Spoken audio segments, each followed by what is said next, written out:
Coming to you live from the mixed genres of gaming. This is the Super Metroid Link to the Past Randomizer. My name is Marcus. Joining me today is Big Bokt. How are you doing? Doing just fine, thanks. How about yourself? Doing really well. I'm definitely looking forward to seeing yet another weekly SMZ3. It was a long ago since I commentated on one.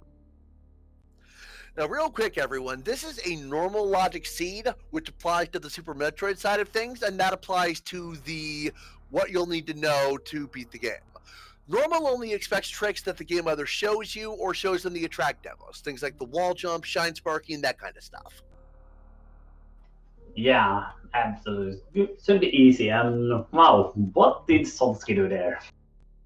If I had to guess, I'd say he was just changing scenes on OBS. Ball. Now, real quick, where do you hope we find progression today? Anywhere specific? I always love when we see early Super Metroid, so I'm hoping Morph Ball is a bit deep into Metroid. My personal favorite troll location is Gold Torizo Missiles, which is hard locked by Space Jump, which is a logic catch in the original Super Metroid. That would certainly be a lot of fun. Alrighty, looks like we are underway. Yes, we do. So, gonna be interesting to see if any of our runners would do the gamble and go down and check the vanilla Morph Ball locations. Just for funsies, you know.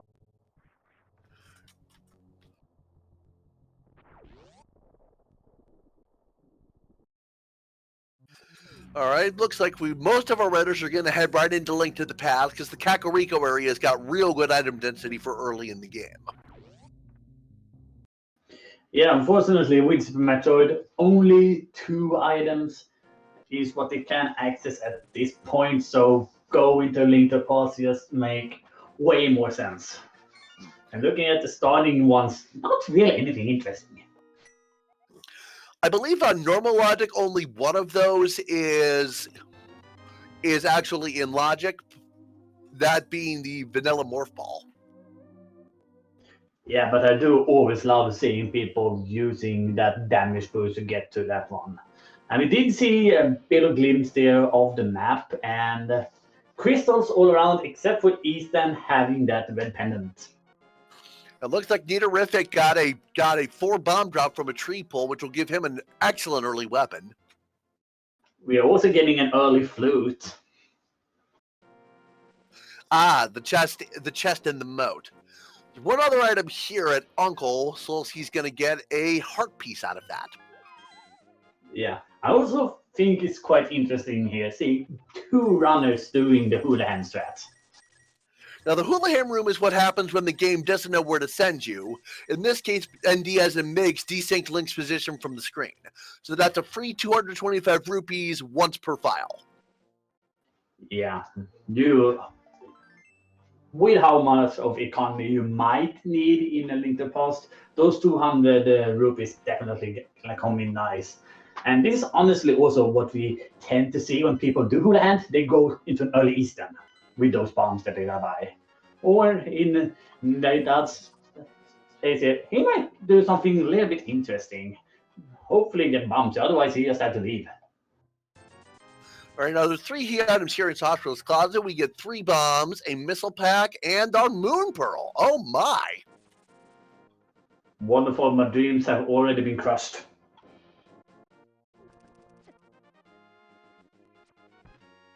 You can ask Sahasrara where the green pendant is if you like. Solsky chose not to. It looks like Nitorific just found some super missiles at the thieves' hideout in the forest. Yeah, our damn item. There's nothing in the dam either. Just one of the validation rupees. So we're gonna hope there's something good in CAC, basically. I didn't catch what the muddy item was. Did you? It was a piece of heart.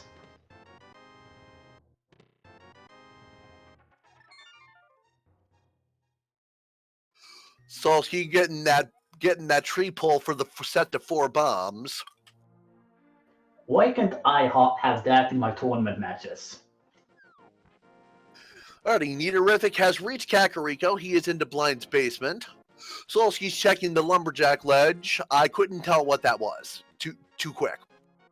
It was too quick for me as well. Looking here in the line hideout, we have our first E-Tank, a few other Metroid currency and stuff like that. So I'm interested to see exactly what else we're gonna find here. No actual progression in Blind's basement, but those two energy tanks will be very nice for Super Metroid. Absolutely. With how punishing Metroid is, getting extra health generally is really good for you. The interesting thing about Super Metroid is that the low percent is actually very light. Low percent glitchless is only 15 items, and about 9 of which are just energy or ammo. Yeah, which makes that category really, really fun to watch. And remember, this randomizer is based on the version 29, which is why we're seeing that golden arrow, which occasionally is an upgrade for your arrow capacity. We also have one of those for the bomb capacity. In the meantime, one of the well items is the power glove for Niterific, and the Pegasus boots in the tavern. What are those? Gotta go fast. At the same time, Mix has made his way over to Mini Mordorn. Piece of heart, that's Speed Booster! Morph Ball! And Flippers! Oh my! That was a stacked Mini Moldorm. If you're gonna be fair, this is probably more of a hype game than hype game in this seed.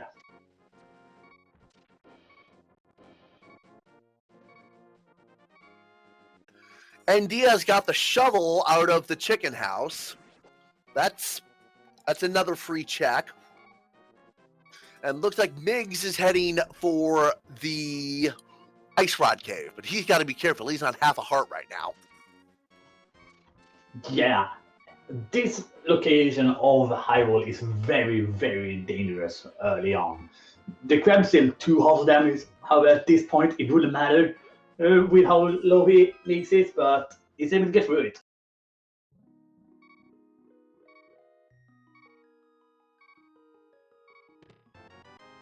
And all of that for just some blueberries.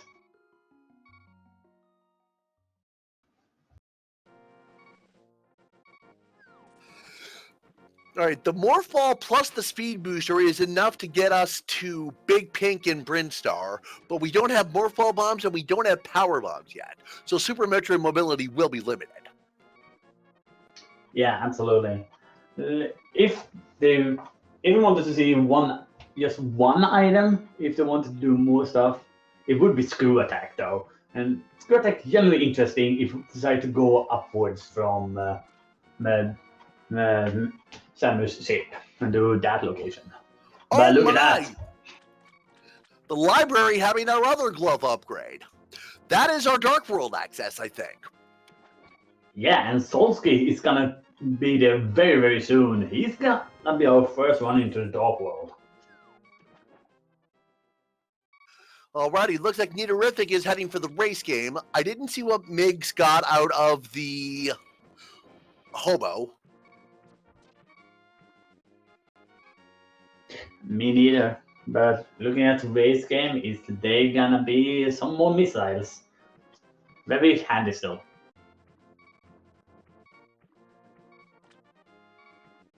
And I quite like what Neo is doing here. Immediately going and checking what the child is gonna give us today. Meantime, Miggs is up into King Zora's area. He's got 3 items he can get here, but he doesn't have the rupees to actually buy whatever King Zora has. Yeah, starting off there with really nothing. Just another arrow capacity upgrade. Need to here for the dig for another arrow capacity upgrade. We do also have bombs upgrades, but we have not seen them yet. And the King Zora ledge is just super missiles. Miggs is going to save and quit, and he's heading back to Link's house. Niterific at the dam, Solski at the dig spot, and Diaz also at Sanctuary. Yeah, and we see here both of them seemingly going into back of escape while Mix is going over to Uncle.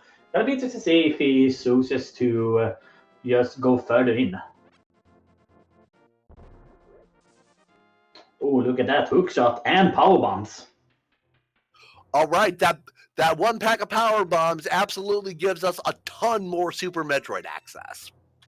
Yeah, it does. And Solsky also checking what was in the King's Tomb. Didn't miss what it was though.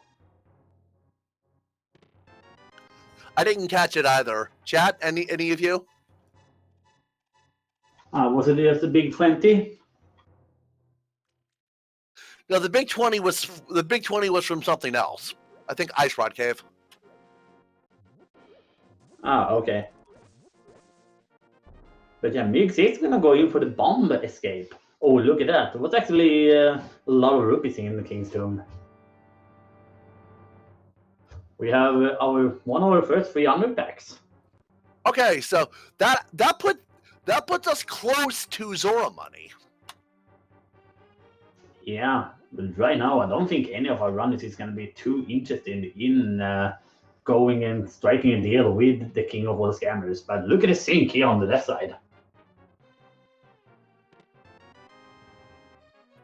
Barkrox is a missile pack, and look at the sync between N. Diaz and Solsky, as Miggs is heading for the castle dungeon. Yeah, gonna have to use bomb straps here to get through this.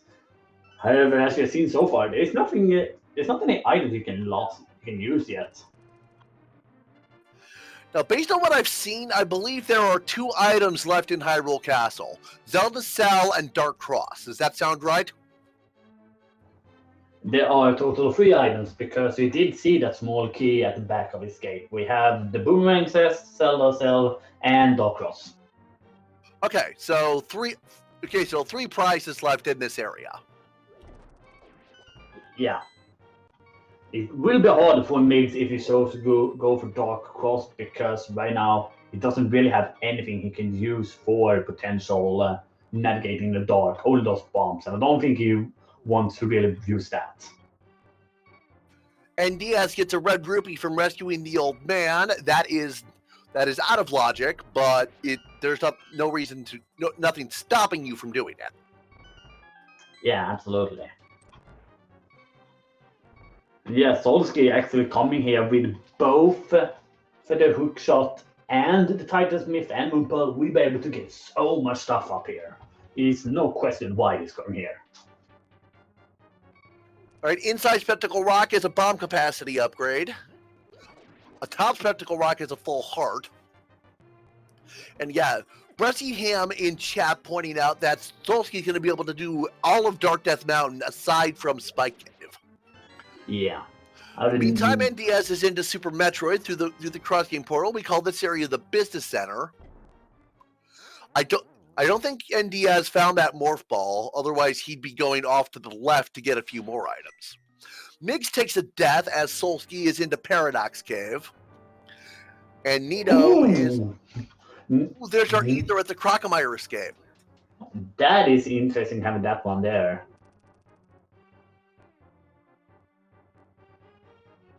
Oh, look at that lamp in Paradox Cave. All right, so that is our logical access to quite a few things, actually. It actually puts the uncle in logic because the seed intended you to use the flute to get up here. Right. There's another pack of power bombs, another 300 rupees, missile, bud net, and our first sword. Wonderful. My gosh, the progression is coming fast and furious in this seed. And specifically in Link to the Past as well. We found a lot of really nice quality of life items in here. And double checking there on the need to fix it. It is a missile pack that is hiding on the Lumberjack ledge. We're not gonna do Aga for that. Got it. And since we beyond have Dark World access to this point, so Aga 1 is dead. Press out the paper specs, chat.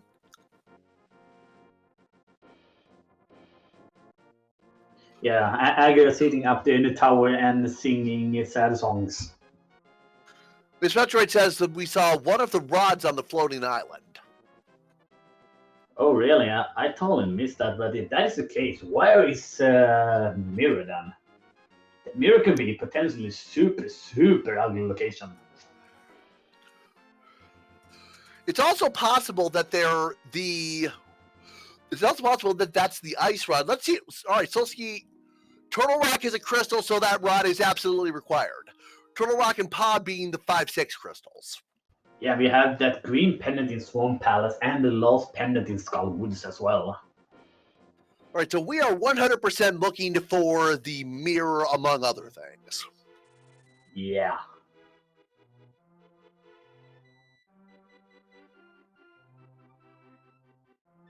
I'm thinking right now that the next thing our runners really want to find right now is the hammer. And it looks like the fire rod to me.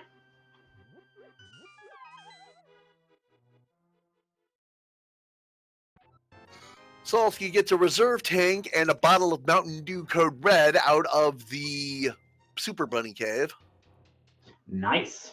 Our first bottle seed. I think it's about time we go visit Sick Kid, and give him his medicine. Ooh, ether for Turtle Rock. That is really funny to see. And we have already seen Ether. That was a Crocomire escape, so we know where that is. Yeah. Okay, so that also, as a note on the Super Metroid side, that puts Turtle Rock behind the Varia suit. Since this is the normal logic, you're not expected to do hell runs, which are defined as running through heated rooms in Norfair without the Varia suit. Yeah. That is one distinct thing you need to remember when you're doing different versions. Yeah, we are seeing Migs here now after 15 minutes is able to make his way over to CAC. I've been checking a lot of other good stuff, but we are always saying whenever you don't want to go to CAC if you believe Bowel or Flute is gonna not be in CAC, and you don't need the items in CAC to get them, so that you don't have to go back to CAC as many times as other times. I mean, did you say the Migs also somewhere found powder? I believe I saw in chat powder was in Zelda's cell. Ah, okay, gotcha. Meantime, I just posted a link in the chat to a document on the combo randomizer with some of the more technical information about it for anyone who's interested. Awesome. Looks like Bottle Vendor was 50 rupees, so he's a scam artist as well this seed. 07 insets, people.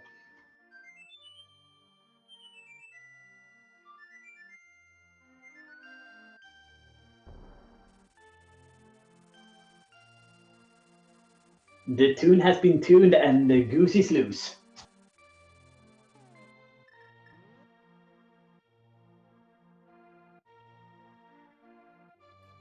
And Diaz making his way to the castle dungeon, Neaterific and Paradox Cave. Solsky just coming out of Mini Moldorm. And Miggs is getting his CAC checks out of the way. I really love Solsky's decision here, generally because I want to see what that fabulous Fabulous King is having for us today. We couldn't see that earlier when the Mix was in the area.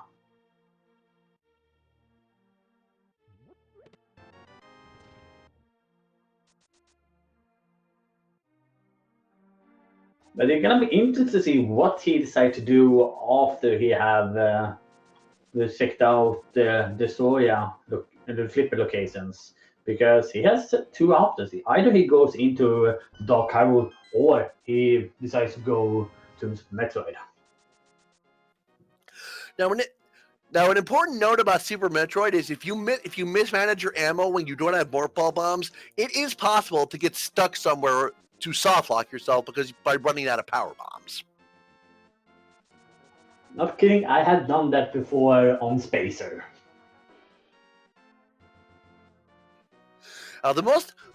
One of one of the magic numbers for Powerbomb count is 15. That's 3 packs. 15 is a fairly good number considering drop rates for them. And it also means that if Ice Beam does not show up, you will not need to rely on drop luck to kill all the Metroids in Torian. They take 3 power bombs each. There are 4 rooms of them, so that's 12. Yeah.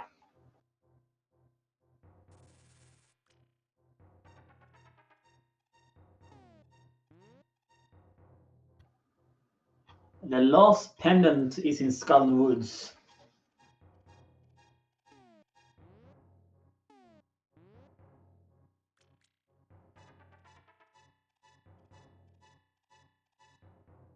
But yeah, we'll go approaching King's War now for Solsky. What are we gonna find there?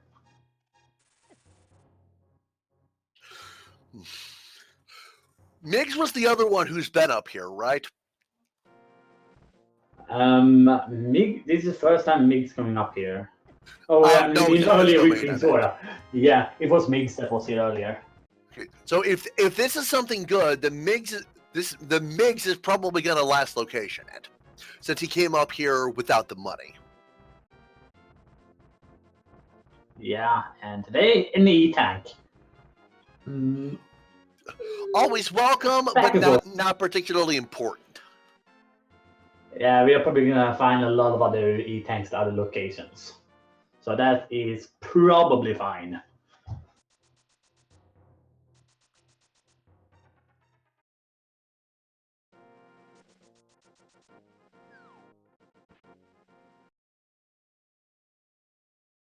So I missed what was on Desert Leads there on Solsky's side. I believe I saw a piece of heart. Right. So yeah, Solsky now heading to the Meyer area. There are 2 items here. We can check what the Meyer medallion is. It's Bombos. We do not know where that is, and unless it's required for entry into Ice Palace, it can be literally anywhere. Yeah. There's a red rupee and another red rupee at Meyer's shed. NDS is back into Super Metroid. Looks like he's going for the gauntlet. Gonna do a Shine Spark across, like you see, like the game shows you in the attract demos. Oh, heading for the Criteria Powerbomb Cave first. That makes sense. Yeah. Ooh, someone needs to call Phantom Rear because that's in the cave. And that is another mandatory item out of the way because we have Turtle Rock and Meyer as crystals. Yeah, that is. And Diaz Shine Sparking across. Okay. All right, he's gonna. Okay, yeah, he is going. Looks like. Okay, he's heading straight in, but okay. With the speed at which the acid here drains health, he's got to be really careful. He can. Ooh, that Yappy Monk's gonna drop him in. Oh, he made it out. That was clutch. Only 9 health though. That is really not what you want to be when you're doing this. At the same time, Slowski has made his way into Dogwood into and Diaz takes a death from the waiver. Ooh. Okay, I see what you're saying. Solski's into Thieves Town. Unerific confirming with Sahasrala that the green pennant is swamp. How many prizes are there in Thieves Town? Oh, there's the magic 3rd power bomb. I want to say it's 4.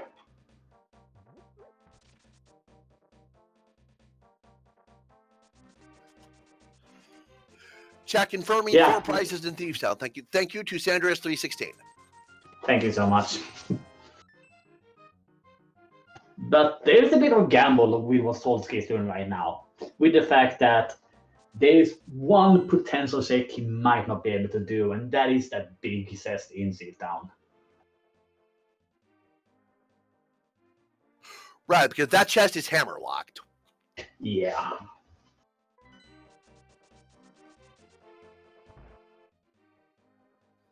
Mix hitting Check Sand in Village of Outcasts. Nito heading for Death Mountain. Sea House is a big 20. All right, Solsky is now into the back of Thieves Town. Yeah, we do occasionally see people when they don't have hammer go in, check a little bit quickly in the front if there's anything good there. If they do find a lot of items, they might just say, "I'm gonna wait with this until I have the hammer." We did not see that today, though. Yeah, the front of Thieves Town is I would say it's about 2 minutes of check if you don't go to the back. Yeah.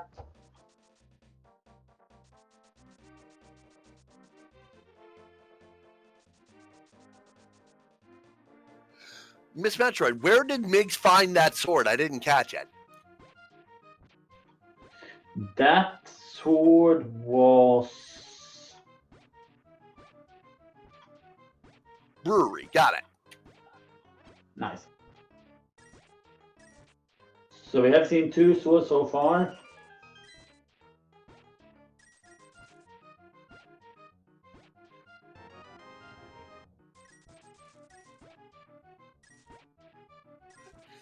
You found it, Miggs. It was the one you held up. Just getting some extra rupees for that sword money. Well, that's fair. Alrighty, and Diaz is through both rooms of the gauntlet. I did not see what was at the gauntlet Chozo. That was just a red rupee. Coming up to the other 2 items now. Power bombs a spring ball. I don't think it's gonna be too mad about that. Spring Ball! Yeah, Spring Ball has a lot of utility. Yeah, absolutely. Terminator is just missiles. And Diaz not going to backtrack to the parlor to check Omega missiles. Looks like he's heading right for Brinstar. That is fair because of just how many items he can find down there. Yeah, Shaft Supers and the Old Mother Brain Room are also in logic. I think all of Retro Brain is too with the Speed Booster because the items you would normally need High Jump for, you can Shine Spark to. Yeah. Oh, Miggs over to Hype Cave. See what we got today. And it does that with the World Tour with the Smith as well. So 2 missile packs, a big red, piece of heart, and another fest quest.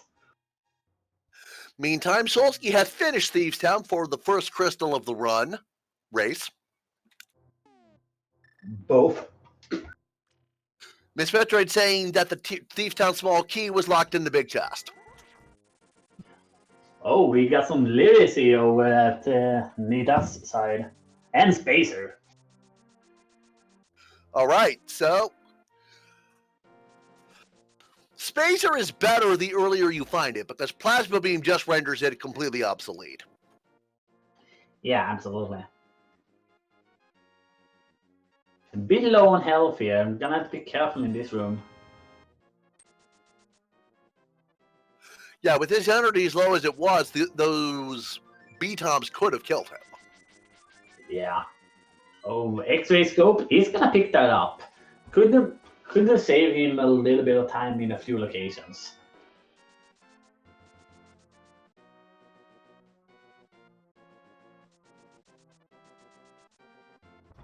So from the mushroom today, we get power bombs. I didn't know bombs contained mushrooms, but apparently they do. Of course, that's just common knowledge. How could you not know that?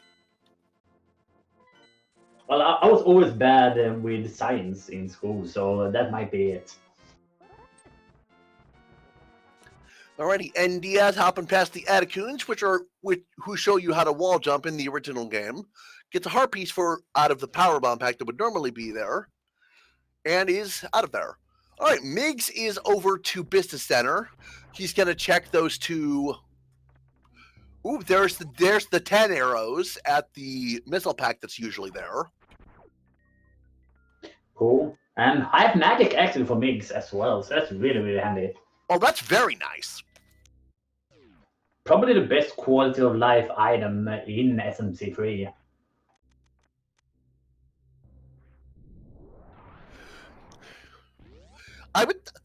I think I'd call Half Magic one of the better items that you don't think about. You agree with that? Yeah, that's fair. That's a fair assessment. Yeah, I say this on the Super Metroid side of things, I say the same thing about the high jump boots, because they make your vertical movements so much more potent that you don't think about them until you don't have them. Yeah, absolutely. So we might see Migs heading over to our first boss kill in Super Metroid. And that's exactly what he's doing. He's heading for Kraid.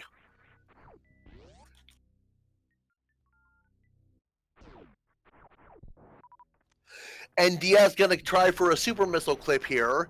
Idea being to fire the missile in such a way that one frame it's on one side of the gate, the other frame it has passed through without checking collision because it's moving so fast. He gets that for a fairy in a bottle. That's pretty handy.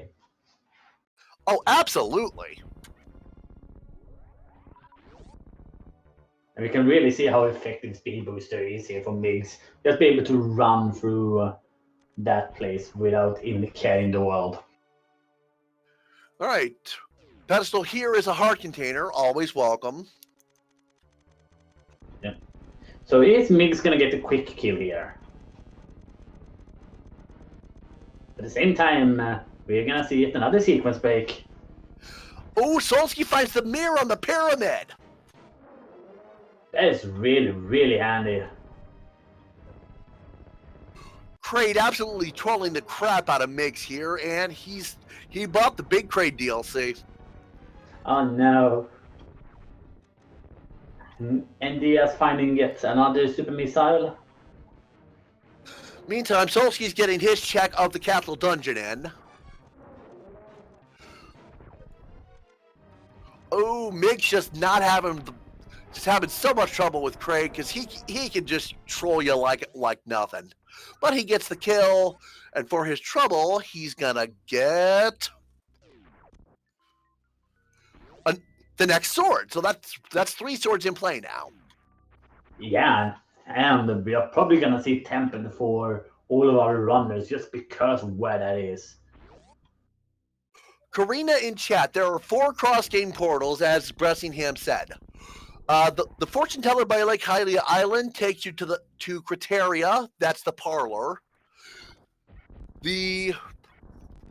One of the caves at Death Mountain takes you to Norfair Business Center. Dark Ice Rod takes you to the missile refill in Meridia. And the Right Mire Shed takes you to Lower Norfair, just past Gold Torizo. Yeah.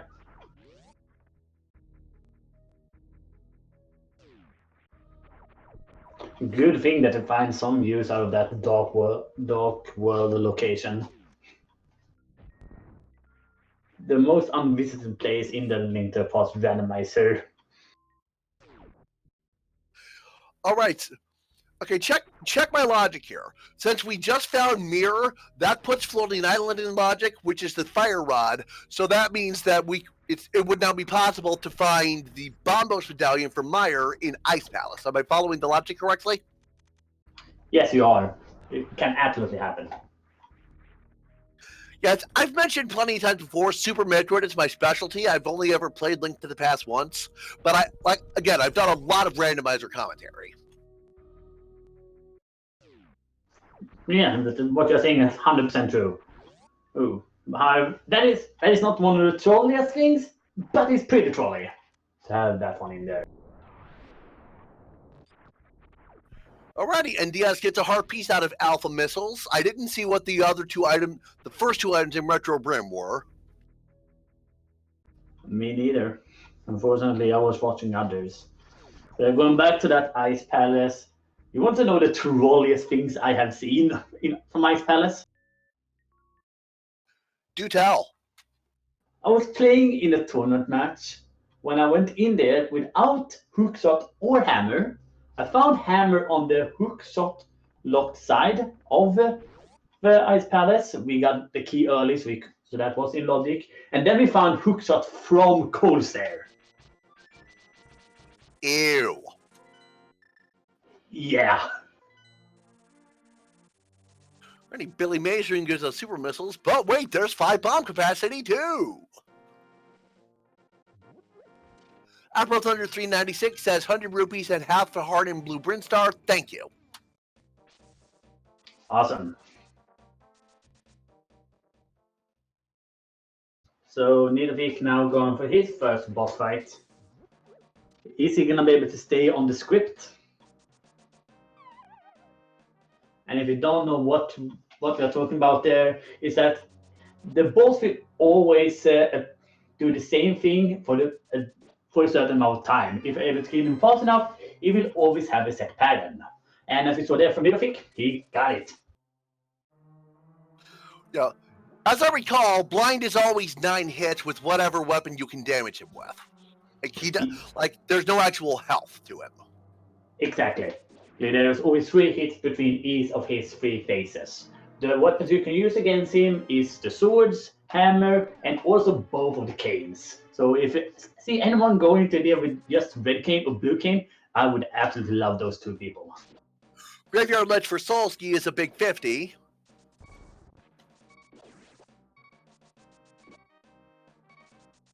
Ooh. I didn't see when NDS got out of the old Mother Brain room, but it looks like he's orphaning Chef Supers. Yeah, looks like it. Wait, he's going up. No, he's going to Linterpost. Yeah, he skipped Omega Missiles too, which is unusual because he was right there. Let's hope that's not going to come back to bite him then. Okay, where did we find the Book of Mudora? I know we found it. We found that atop the speed boost locations, going down to Peak Brimstar. Early Supers, got it. Okay, because has Solsky been there yet? Because he would be in a perfect position to check the Ether Tablet. I don't think he have. I only think we have seen Nidas really exploring Metroid. Right, so that's another check for him that's going to be orphaned. Yeah, and we're gonna see Herapot actually here from Solsky. That'll put him in the basement, right? No, that is he's gonna appear where the fairies are, and then he can warp up to the top. Oh, okay. This trick is very, very young still. It's about 2-3 months old. All right. Meantime, Miggs is at Death Mountain. He's got the purple chest with him. Ooh, compass and map on the same floor. So Solsky is absolutely hoping for Moldorm to have the item. Otherwise, he's got to go back to the basement. Yeah, absolutely. So Purple says gives us just another arrow upgrade, and Nidat is going into desert.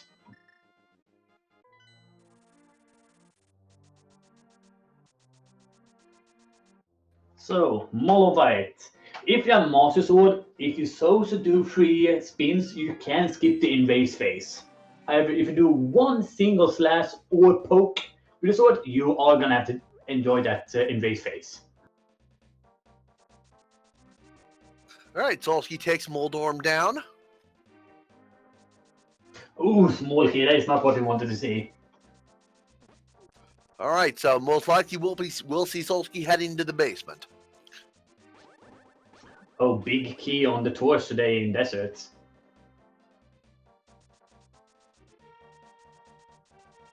Fortunately, we found those Pegasus fruits pretty early, so... Yeah, we found both of the speed upgrades super early. But Solsky is going for the basement.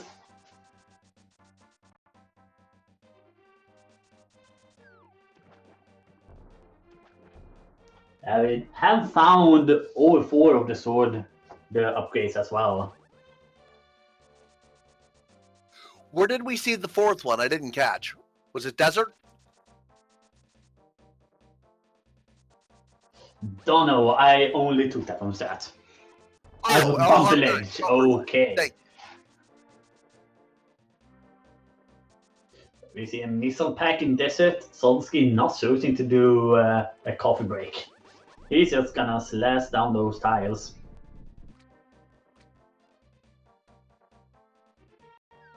Okay, last item in here now. What is he gonna find? Big 20. Disappointed. Well, at least he can buy his coffee now.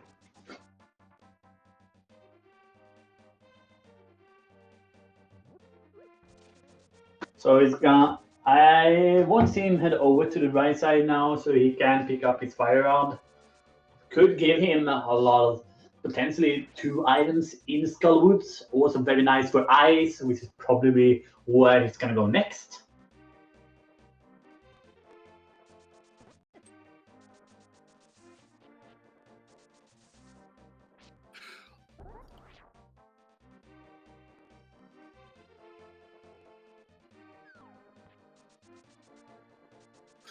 Meg's getting his mirror off the pyramid.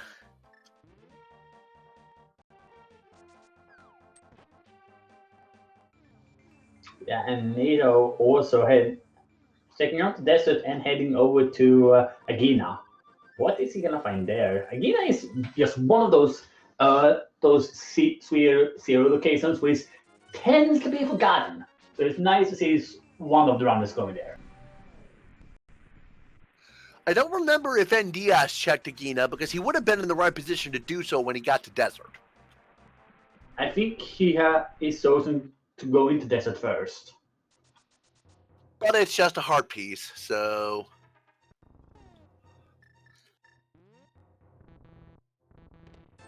And I do really love this actually from Nindas, using red canes to get in some extra hits.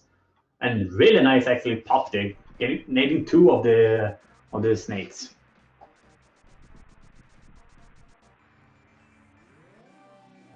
Alrighty, Mig's gonna check Checkerboard Cave. Salty getting trolled to hell and back by the land molus. And Migs finding that unique bomb upgrade with his 10 is alive.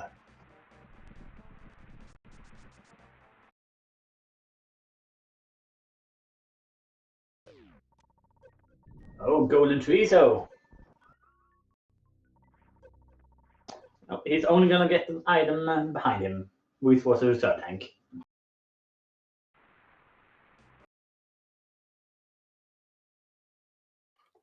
Alrighty, Mig's hard resetting to spawn back at the ship in Super Metroid after the cross-game portal saved his game. I have a solid question here. Was there a reason here for Migs not checking what 2 items were in Golden Treeso's room if he was gonna do a reset here either way? He definitely... The autosave procs when you switch games. So, actually, he could have... It would have autosaved when he went to Super Metroid. So, then, yeah, he could have checked the 2 in Gold Torizo's room. Okay. Probably just didn't think about it. Come on, we want to see what's there.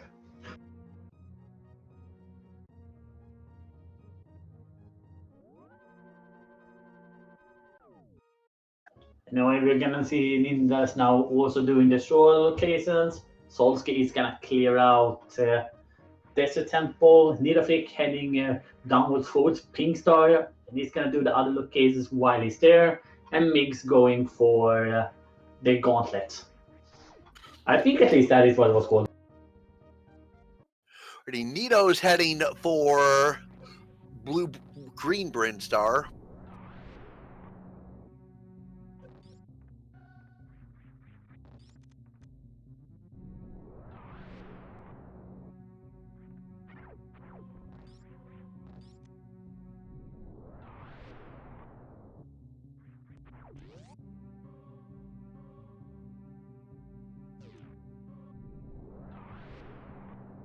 And he need us into the Green Bryn, the reserve area.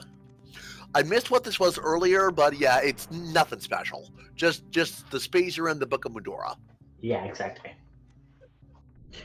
And now we're gonna see a much quicker fight here from Solsky compared to when Nidas was in it. He has a fireball. Each of the worms takes only 2 fireball shots to get killed. So expect a much quicker fight here. Oh ho ho! Looks like we're getting rated from the main Speed Gaming channel with a party of 127. Welcome everybody. Hello, folks.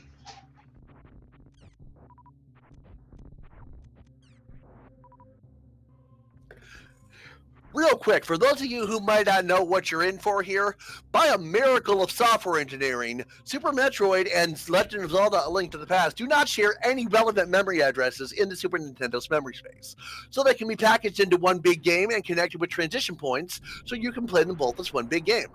Items from either game can be found inside either game, and your goal is to beat Ganon, beat Mother Brain, then finish whichever game you beat the final boss of second. Yes.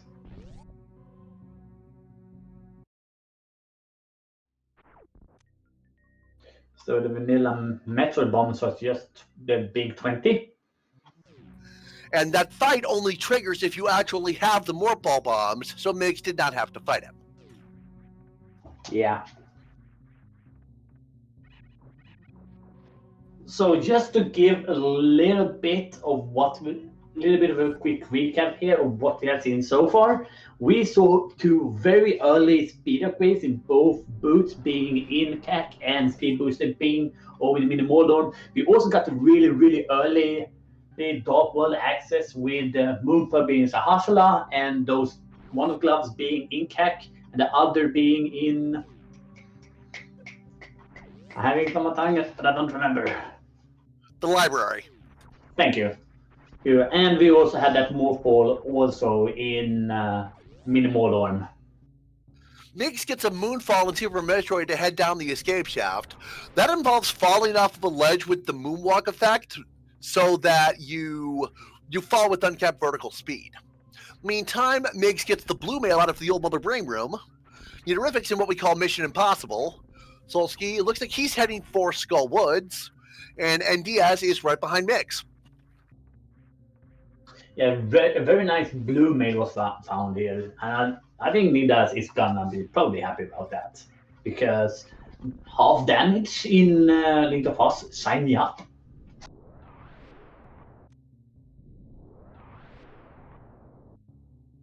Alrighty, Migs looks like he's gonna try to check Shaft Supers.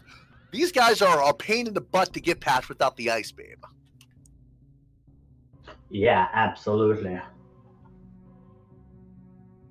I believe what Migs is going to try to... Well, Migs and... Yep.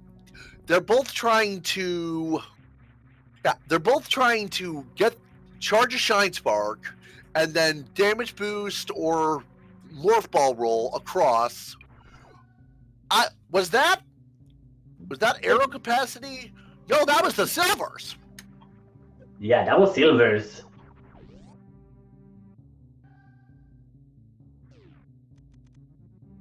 Now, these guys can be damaged with power bombs, so NDS could do that to clear them out if he wanted to. Yeah. He could also use super missiles, however, it's gonna take a few ones. Oh, Nidas almost getting the fish. With the super. With the Shine Spark. Sheep's Head 18, we've already seen the 10 arrow pack. If I recall correctly, there's only one in the item pool. Yes, indeed. Wait, Miss Metroid saying that it is actually a 10 arrow pack. No, I'm pretty sure we saw a 10 bomb pack. I swear we saw 10 arrows too. Yeah, we have seen both of them. All right, well, I stand duly corrected. Thank you, Miss Metroid.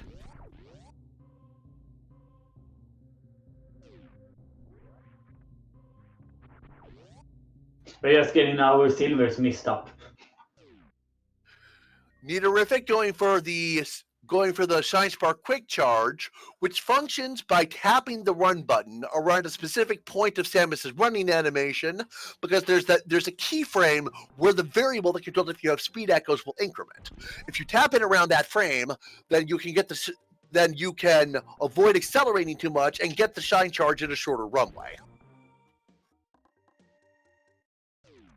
Yep.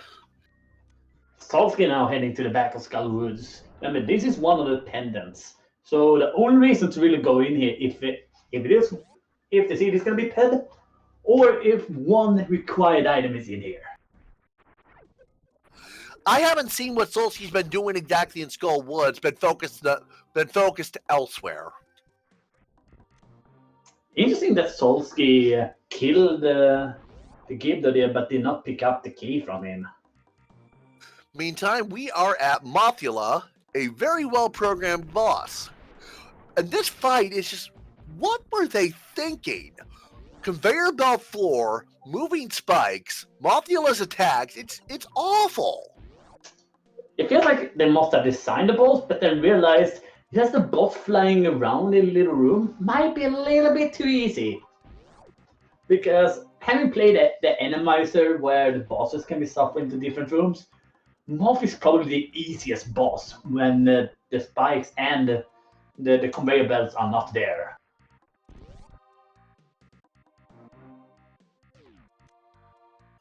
Ready, and Diaz heading east from the ship. He might be heading for Wreck Ship at this point, but wait, I don't think Wreck Ship is in logic actually. He can go do it, but the most common trick to do this, the continuous wall jump, which is what he's setting up for, is not expected by the normal logic.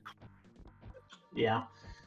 Oh, especially pointing that speed booster because, right, we can charge a Shine Spark in the other room and then just spark across this. Yeah, that is in logic. And it was not able to keep the jump there. Although I don't like going to the moat without space, jump, gravity suit, or something to help you navigate. Yeah, that springboard bounce was in the normal logic for about a month, I think. But then it was moved to the hard logic, right? Yeah, I believe the normal logic could expect it in version 10.1, and then it was switched back in 10.2, which is what we're on now. Cool. And yeah, Nidas is gonna go for the speed boost strats here instead. And gets it. Uniterific finishing out his retro Bryn checks as Miggs is in big pink. Solskjaer's in the Dark World somewhere. I'm not sure exactly where. Okay, he's by Bumper Ledge. Cool. Oh, I just love this trick here we see from Nindas attempting here.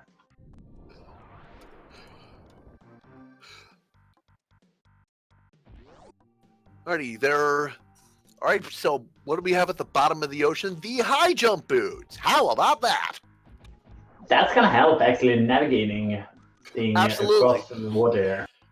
Like I said earlier, until you've played without the high jump boots, you take them for granted, because they're not hard to find in the vanilla Super Metroid. As I recall, when mixed on half magic, that's where they would normally be. Yes, indeed. Also known as the high jump boost location. But even with a high jump boost, these jumps are still not easy to do.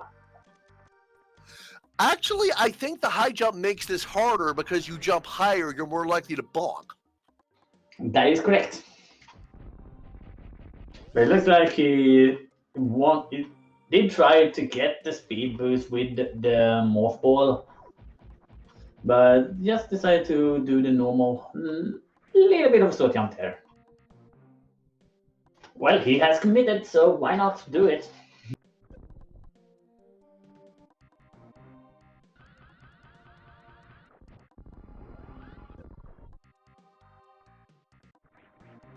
He's not giving up, I'll say that much for him. Yeah, he's getting credit for that at least. Yeah, doing something like this with the equipment he has, it can get very frustrating very quickly.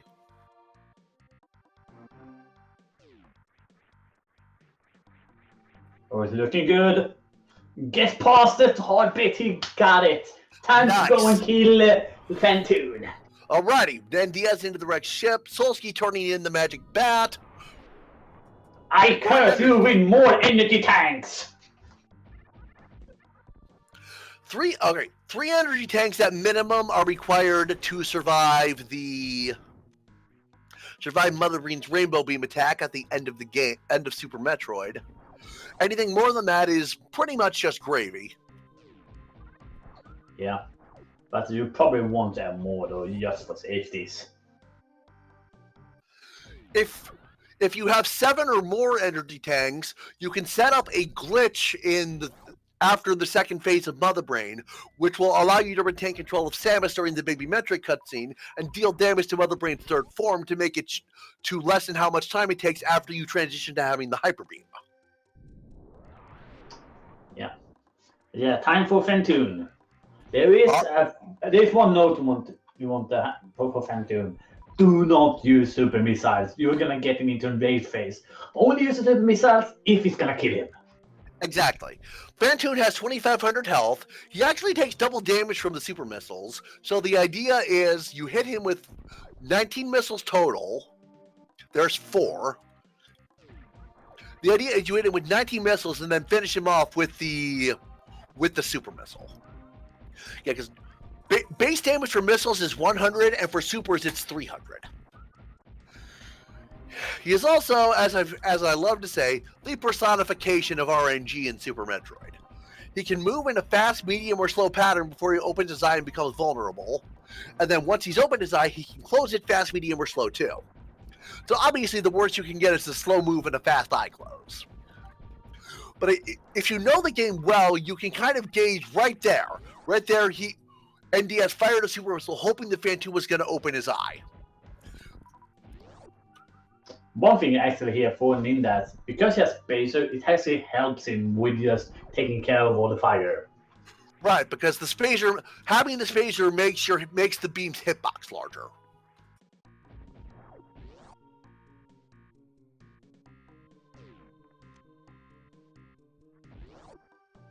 As the goals get a little bit low, have to be careful.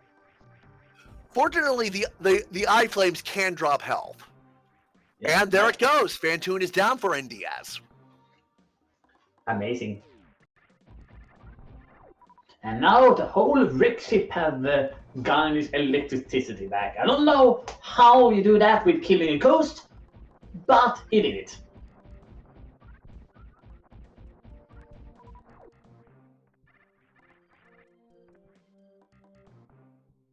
Alrighty, I believe there are 6 prizes in the rest of the wreck ship.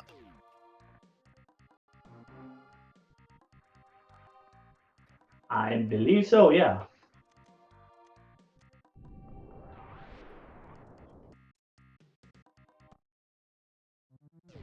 No, counting the area of criteria you get to, it's 8. Ah, okay. 9 total, including the Super Metroid Harmless Hellway that he did before fighting Phantoon. Cool. Yeah, I never understood how spikes doesn't do damage if they're not if the electricity is off.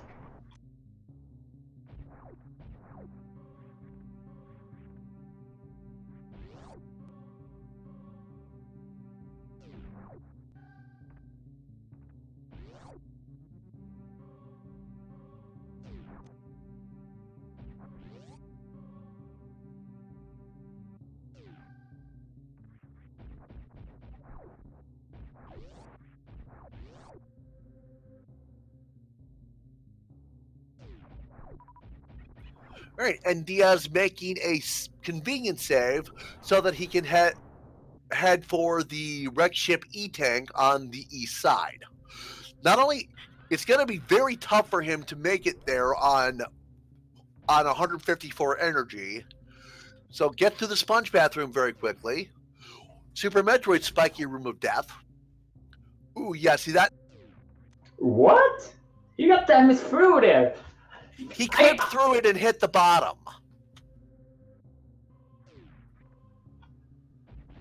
This is one of those moments where I wish we had the instant replays.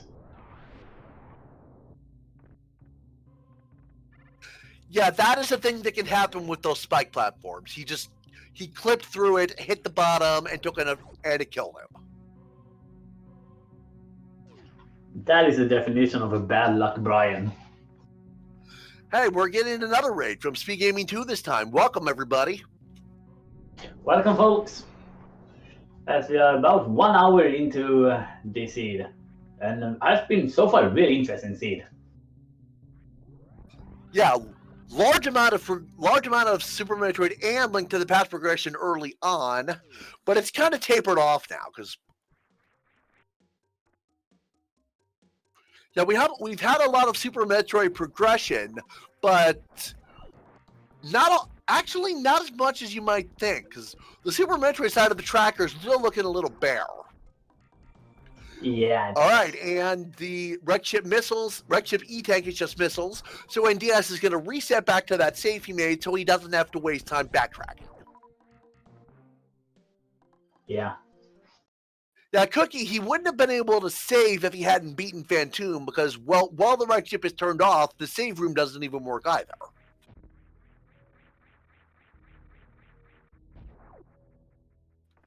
Miggs at the Red Tower, heading up. Eaterific getting his Phantom fight in.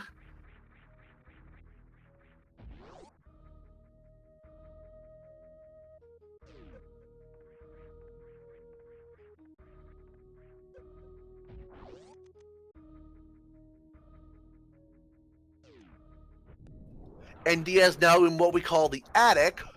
Have to kill all the enemies in here to unlock the door. But there's an item off on the right, so he'll open that door so it's just a standard door when he comes back into this room. Miggs at Alpha Power Bombs, the first ones you get if you're following the vanilla game sequence. Not a whole bunch there. Yeah, unfortunately. So we up in the attic of Wreck Ship, we find some more missiles. Wah wah.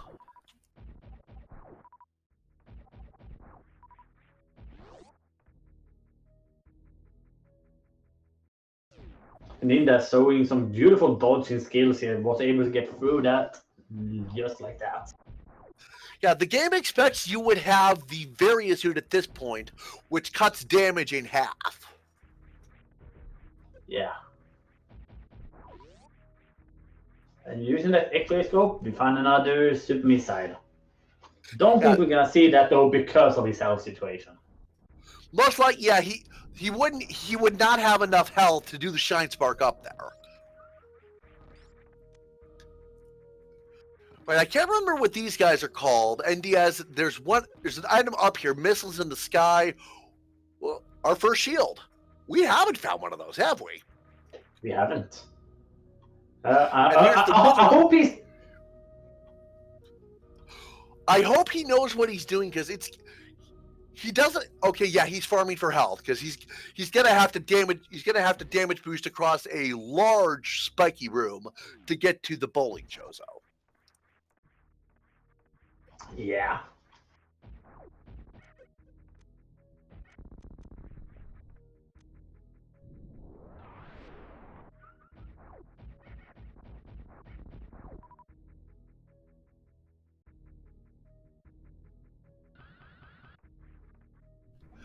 And we have you had yet another raid from the Speed Gaming Portuguese. Welcome, people.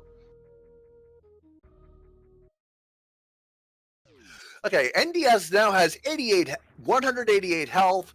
He can take 3 hits from the spikes, which will do 60 apiece. So he's still got to be very careful. Oh, hang on, he just got another 60 health, so he's now at 243. Now he can take 4 hits. Looks like he's going to try for spring ball bouncing. 2, 3. Oh, just barely missed the last hit. Right, this chozo is called the bowling chozo because he's going to take you down to walk you down like a bowling ball to where you would normally find the gravity suit. And he is going to have about a 20-30 second break here. Give him a little time to catch his breath, wipe his hands, take a drink. Yeah. Now this is where he would have access to that super missile tank he found, but there's also a chozo over to the right before that.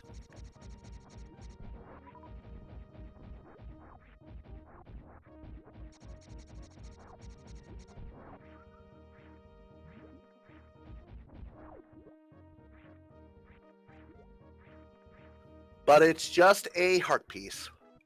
So nothing doing there.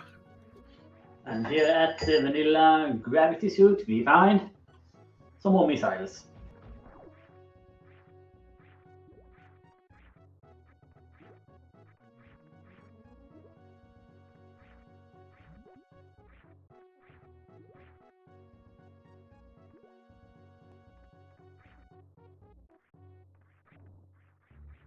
I did like Solski's science park there. It looked really good. Alrighty, let me see here. Solsky has the most done, I think. He has four bosses down, 3 of which are crystals, but he hasn't done a whole lot in Super Metroid because he's just now getting to that. Yeah.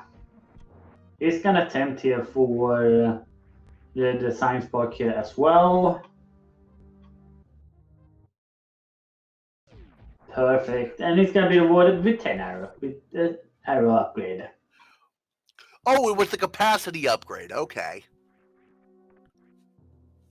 Yeah, that was what Miss Metroid was yelling at us earlier.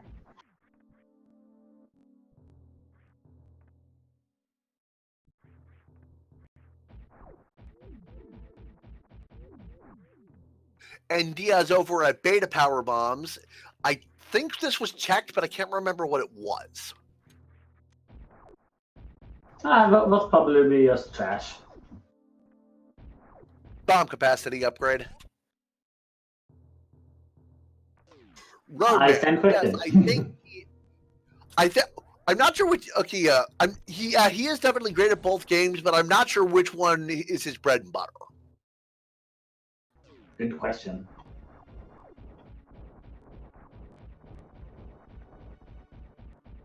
Meantime, Miggs is over into the Fantoon fight, and Diaz at Alpha Power Bombs, Solski in the parlor, and Nidorific heading for Vanilla Gravity Suit. Nindas is being grabbed. But was able to get out. Do you think that that's Boo's try to get through as well? Solski gets the Alcatraz escape out of Bomb Terizo's room. In the normal logic, that's just a quick time save, so you don't have to wait and bomb the blocks on the right. But in the hard logic, that can be expected to get out of there. Yeah.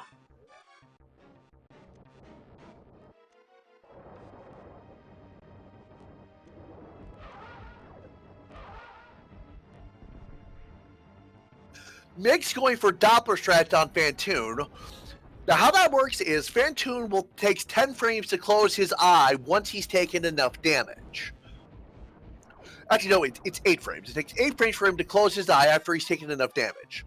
Missiles can be fired every 10 frames, so the idea is once you've done enough damage, if you move toward him while firing your missiles so that they hit more frequently than every 8 frames, it'll stun lock his eye open.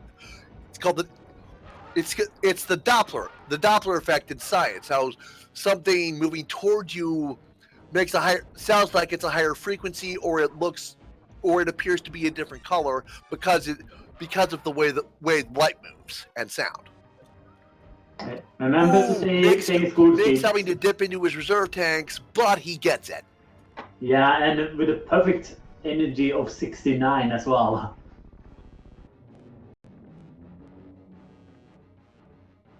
Uninformed plebe. I believe Total, the developer of the combo randomizer, has a reason that he hasn't updated to version 31, but I don't remember what it is. Me neither.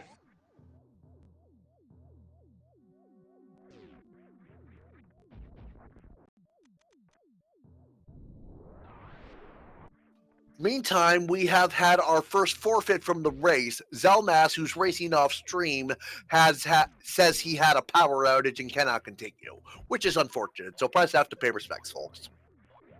Yeah, get that respect going.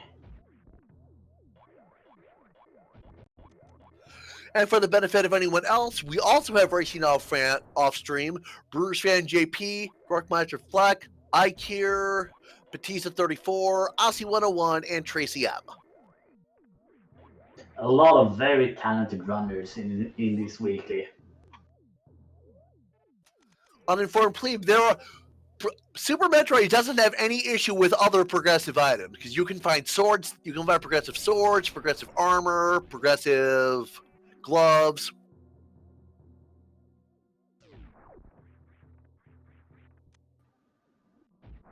And Nidas has also bought the DLC pack today.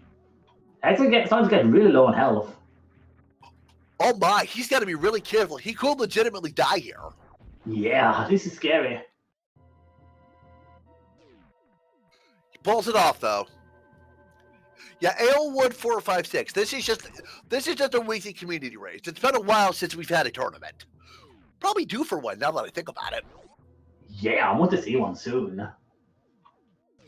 Yeah. Back around the 2018 winter tournament and around when the weekly started, that was when I got into this. Oh no, Solsky has triggered the enraged phase. One hit off. Yeah, that's what happens when you hit Phantom with the super missile and it doesn't kill him. Wastes a good 40 seconds. No, not 40. Like 20 or 30 at tops. And judging from how Red Phantoon is, Solsky just misjudged it by one missile. We'll see when he... Yep, one missile. That is a heartbreaker. Wow, wow, wow.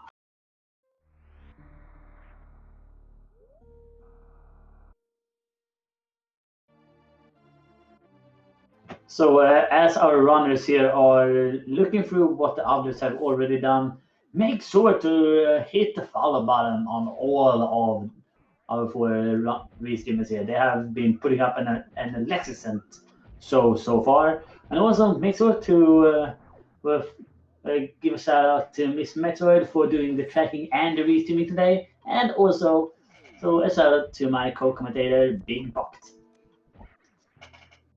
Thank you much, and a shout out for you as well, Angels.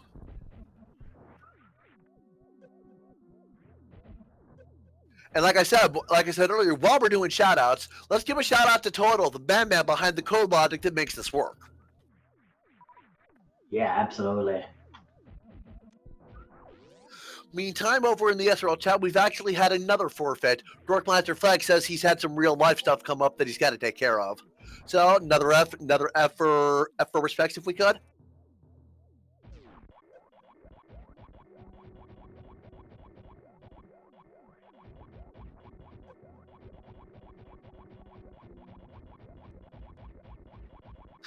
Alewood with an absolute groaner of a pun in the chat. That is awful. I have heard all of them, so it's fine.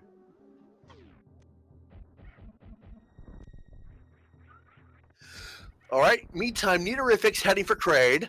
Solsky's heading for Wreck Ship Reserve. Energy Tank.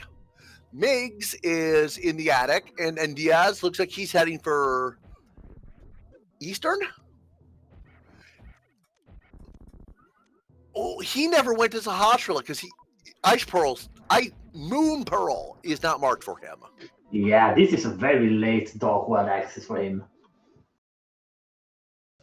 Oh, and he whiffed the bomb. Yeah. You want to actually know which boss is my favorite in the Link to Past? Nick showing off a little graphical glitch in Super Metroid.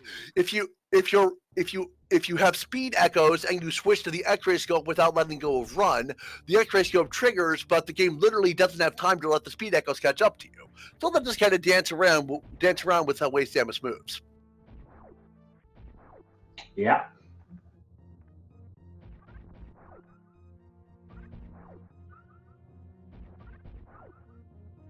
Ooh, barely got the science block to kill off all of the enemies. You know, the science mark only missed 2 of them, which was very nice. Yeah. I've never seen that strat attempted before. Yeah, very, very nice tech.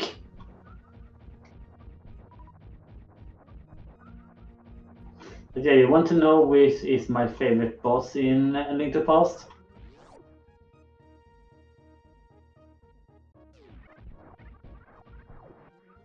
Do tell. It's Aga 2. Because of angels.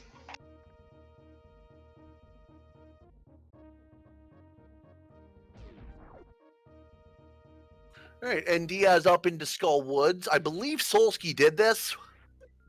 Yeah, because he got the pendant. Yeah, he was here earlier.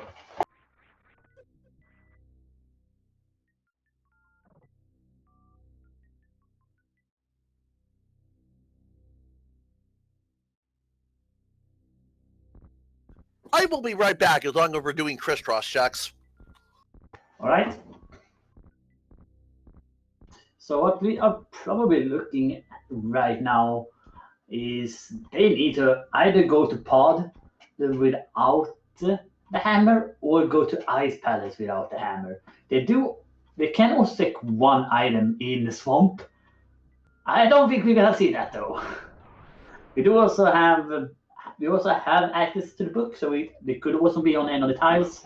There's a lot of things to do.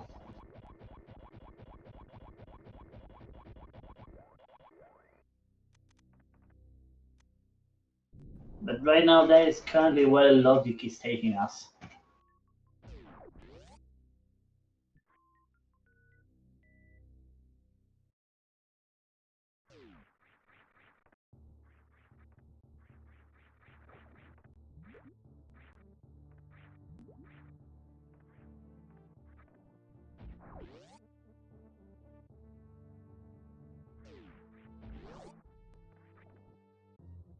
So we're gonna see a bit of a hell run here from Nidofic.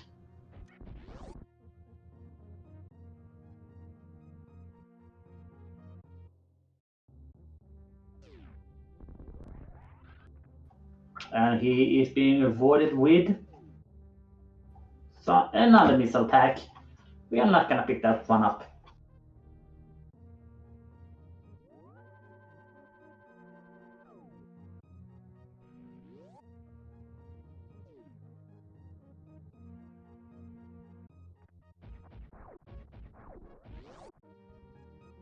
Hashtag will be careful here. He will only be able to check the item over here to the left.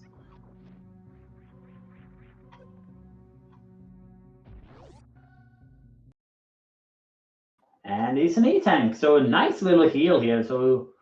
But that is not going to be enough for him to continue on with Hell Run. He is doing a little bit of a reset here. So where is he going next? Alrighty, did I miss anything? Nidofic going for a bit of a Hell Run. Did not find anything of use though. He can actually get all the way to Bubble Mountain through Frog Speedway with minimal exposure to the heat. Yeah, but he decided not to do that. April Thunder saying there were missiles at Ice Beam. Is that where Nidorific went? Yeah. He also checked also the one in the wall on the way down to Crocomire, but that was only an E-tank. Yeah, that's called Crumble Tower.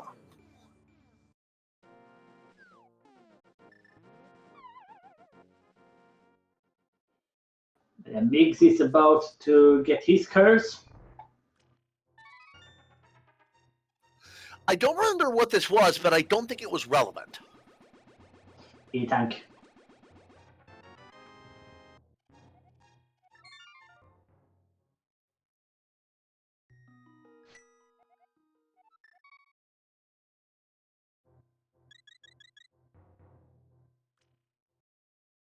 But right now, our runners need to make a choice.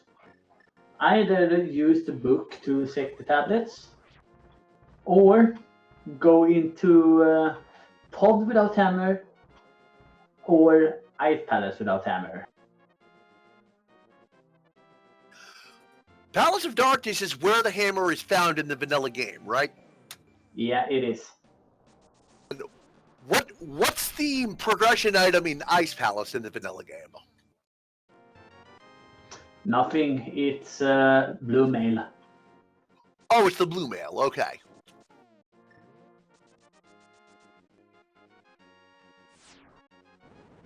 Alrighty, Mig's taking a check of the ether tablet. Very astute! Ooh, what a nice find from Migs. And because where he is, he could very easily just go back to Super Metroid and start looking at a lot of those Varia locations. Yeah, I agree with doing Tower of Hera first. He's right here. Yeah, absolutely. Oh, and look over Solsky's side.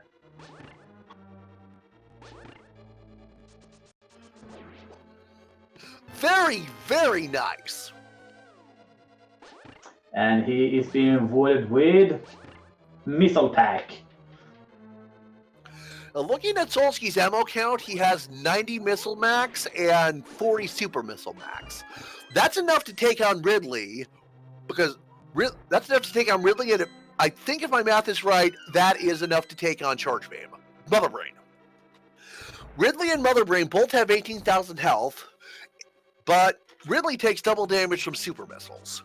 So 30 super missiles for Ridley. Substitute 6 regular missiles for every super missile you miss, and then 60 super missiles for Mother Brain. Substitute 3 missiles for every one you miss. I don't know the damage value, so don't look at me. Like I've said, Super Metroid is absolutely my better game, so I know a lot about it. Yeah, that's fair. So I need to fix now. Also going for land more or less. Doesn't have the fire rod either, so he's gonna have to do spins. However, he does have tempered, so it's fine.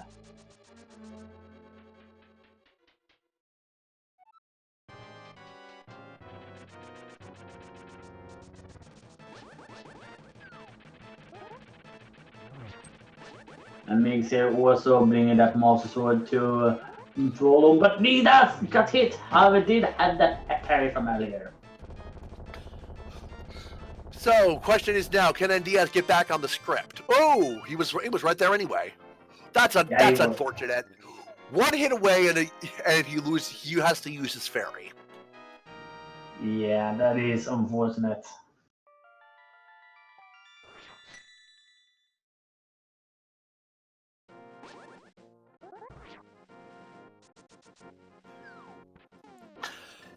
Yeah, looks like that early Death Mountain check might be coming back to bite Solsky, because Breastinghead in chat says he's only got Spike Cave and the Ether Tablet that he didn't check earlier. Yeah. Yeah, so, but unfortunately, like I said, we know we know where that Various suit is. So the question is now, how long before Solsky checks it? That is a really, really good question.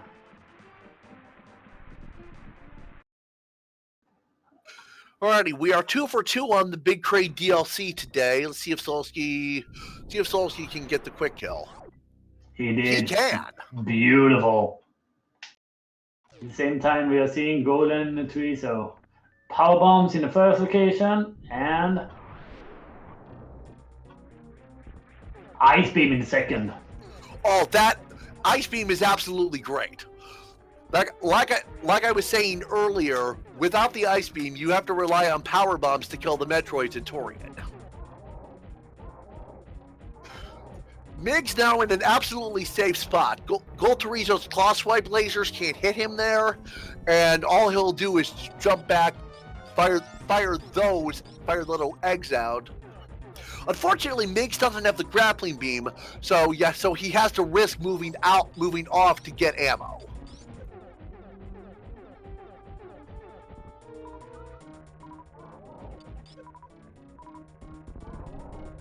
Yeah, Ailwood, absolutely, he's got the resources to do Hell Runs, and he has done them before.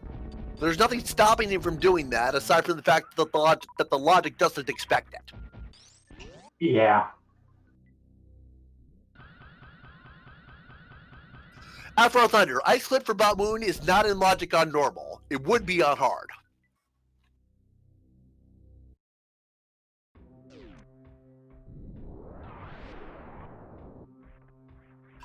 These rippers in this room Miggs is in have a very high chance to drop super missiles, so he's probably gonna farm up for a while.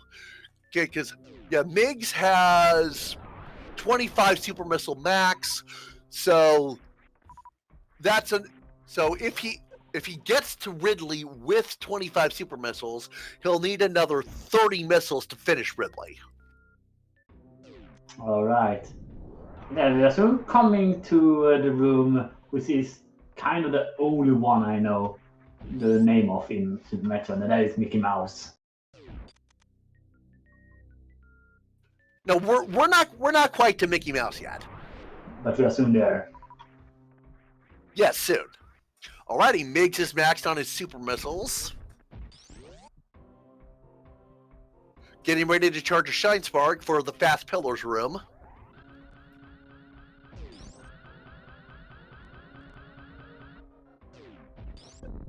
Ooh, barely missed it. Oh, that is a very unfortunate whiff. Yeah, same time, Solsky has made his way over to Bubble Mountain.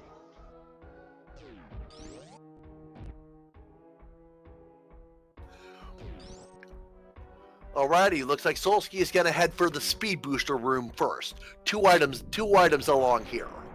Meantime, Neaterific's going to get his mirror from the Pyramid Ledge.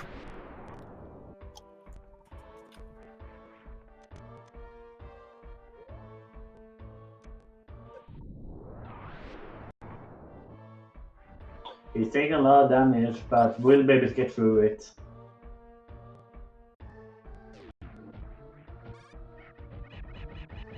Alrighty, Migs now into the worst room in the game. That is actually what it's called because it is a pain. It lags like a jerk, and it's just a pain in the butt to do quickly. Yeah. And we see Neaterific choosing to do that gamble into Pod.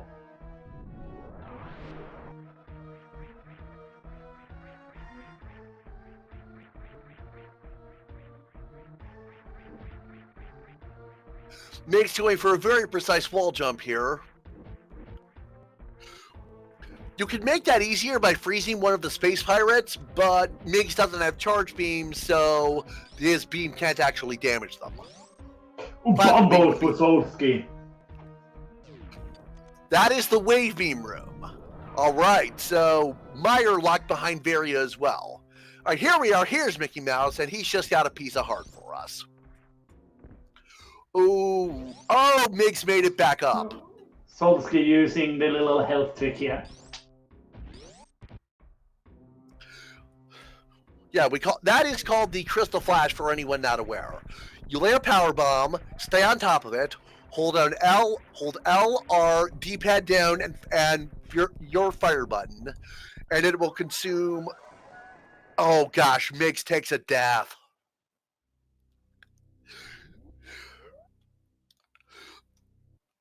Oh, yeah. His last save was the cross-game transition, so he no longer has the GT progress. RIP. And so, as I was saying about the Crystal Flash, you lay a power bomb, stay on top of it, hold down L, R, and your fire button, and Samus will consume 10 of each ammo to refill health. Cool. Meantime, chat saying that Solsky found Ice Beam at Speed Booster. And meantime, Norfair Reserve is nothing. Ice Beam? That wasn't there. Don't you mean the Ice Rod? Ice Beam was above Gold Torizo. Yeah.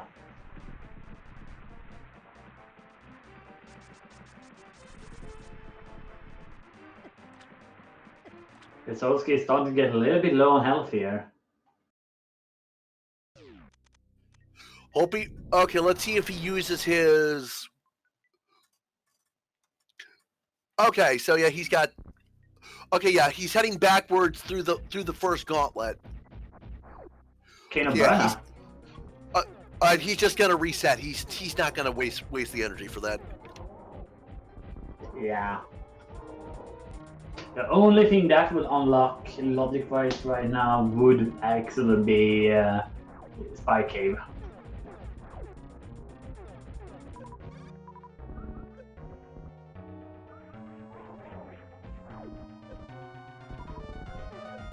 Now, real quick, while we don't have too much going on, that pack of power bombs on the top left of the ice of the Goltorizo room, that is the item I was talking about earlier. That is hard locked by the space shop.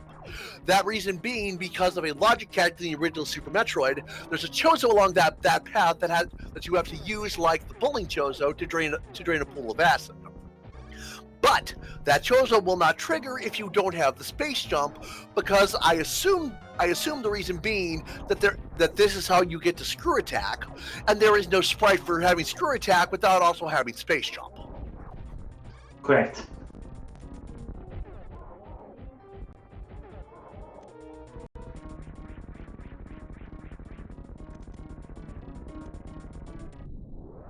And we have Solskjaer has made his way over to Crocomire. Crocomire does not take damage the way most other bosses do. Yeah, he backs up as you fire ammo into his mouth. The idea being you back him up onto a bridge, which collapses under him, and he falls into the lava. Word spoken, where did you see Gravity Suit? I missed that. Was it in Pod? It must have been, yeah.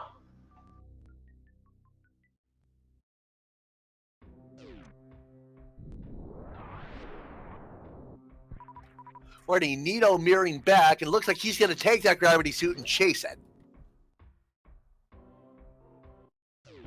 That was also his last location because it doesn't have a mirror and choosing not to use the bottle glitch inside Pod.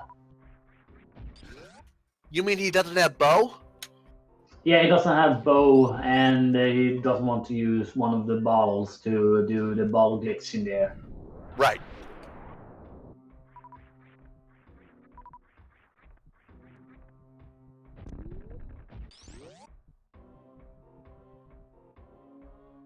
And Diaz on his way to Pod. He'll probably get his Gravity Suit out of this. Ooh, Migs whiffs the Fast Pillar Spark again. With his health, you almost would want to argue that he's just go and try Time Spark again. Post Crocomire Power Bombs is just a missile tank.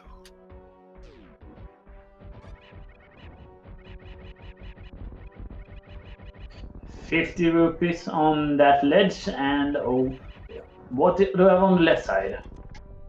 We call that ledge Indiana Jones. Cool. Because those rippers you just saw up top, you can swing across them with the grapple beam. Ooh, and our next shield is we're at grapple beam. Miss Richard saying, okay, all right, Nitorific heading up to the floating island to get his fire rod. Okay, we did get the confirmation that Nito did do the bottle glitch. It looks like Nindas is also gonna do it. He has the magic bottle. He needs to drain a little bit of magic here. And when you are walking across basically two scenes and using the bottle, you offset the camera so that you can move the mimics off of the screen, and that makes the door open. Right. As I understand the trick, the game only checks to see if enemies are dead by whether or not they're on the screen. By using the bottle glitch to desync the screen so that he could scroll them off, the mimics were the game thought the mimics were dead. Correct. Okay, screw attack on Solskjaer. It must have been at the sine wave room. Yeah. And Mix is heading for Ridley. These key hunters are a pain in the butt. They take a lot of damage.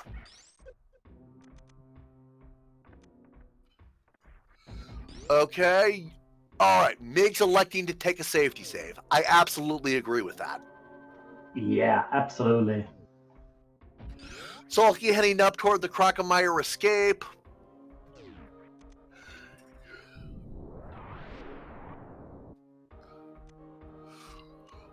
Oh ho, you can get up there with just high jump. I never come up. Not for me, at least. Oh, sorry, Solskjaer is now pretty much done with Upper Norfair, so it looks like he's either gonna Yeah, looks like he's going to save, and not sure what he does from here. You have to wait and see.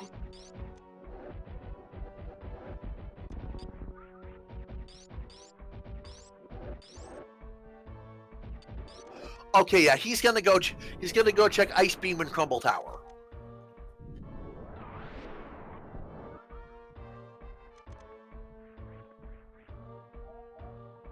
Mig's taking a hit here, activating his reserve tank. Has to be careful.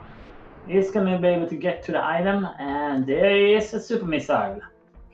Yeah, we call this room Power Bombs of Shame because you only, in an 80% speed run, you only pick this up if you've managed your ammo poorly and run out of Power Bombs in this room.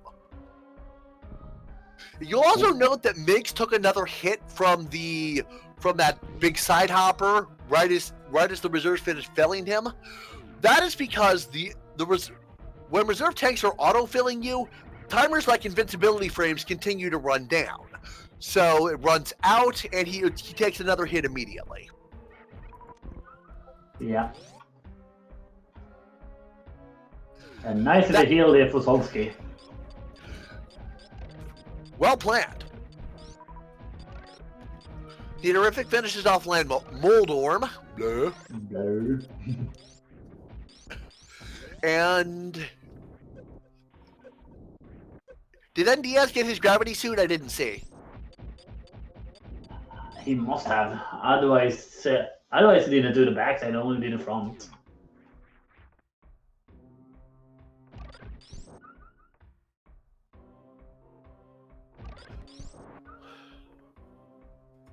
Alrighty, Solsky is into Link to the Past, and he's going to take that Bombos, and I think he's going to do Meyer. Yeah, probably. He has the items to be able to beat it. He would have to do some irritating strats at Victor's, but he has items to beat it.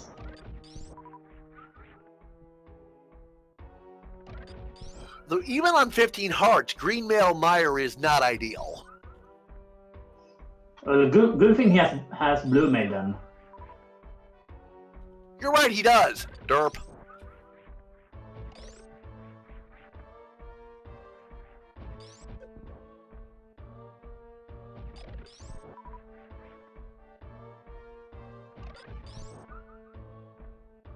Chad is asking where Ether was. I can't remember.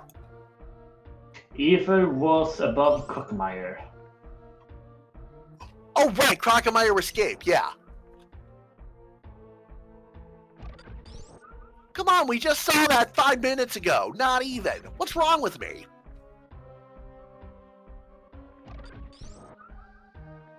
It's SMZ3, man. It's a long randomizer. Not as long as Ocarina of Time, but it's still considered a bit long. Oh boy, Migs. Migs has... Okay, this is going to be close for Migs. He literally cannot miss any shots or he will not have enough ammo. Yeah, he has to be played super carefully. Also does have too much health as well. Okay, he has some power bombs too. If he might be able to make it work if he misses one. And I think he has already missed one shot.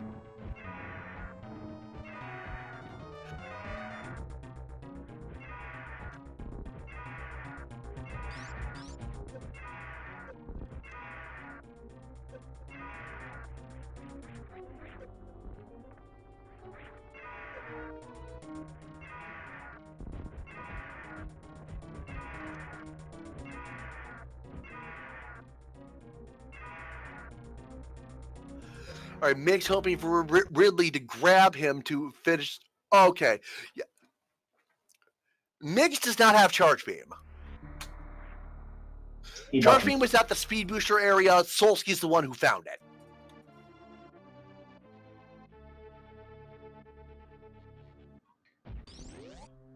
Doesn't? Who was it that collected Migs the might have been able to make that happen if he'd used his power bombs, but it would have been extraordinarily close. Yeah.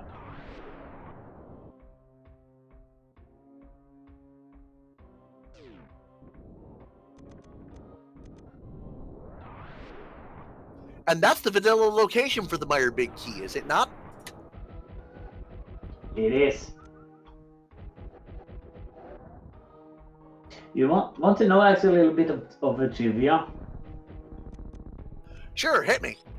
If you would actually time it, even though the Meyer cutscene seems longer than Pod, they're actually the same. Timing on them.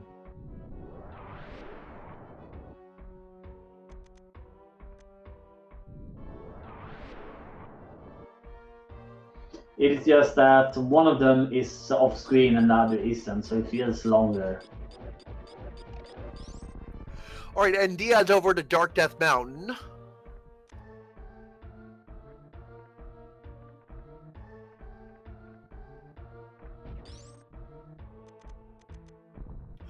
Okay, it looks like Nito's got a 30.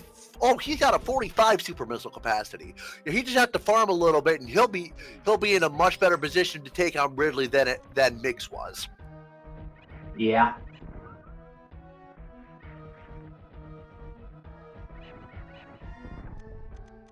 Nero is also donning both of Gravity Suit and Barrier Suit, so have no problem navigating around the Metroid at all.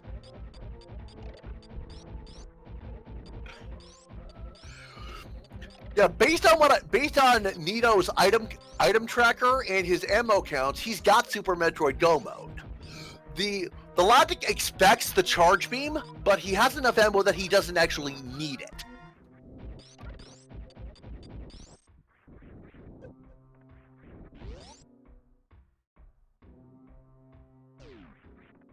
Yeah, so when we're looking over to A Link to the Past, we still need to find Hammer, Bow, and Ice Rod to be in Go mode.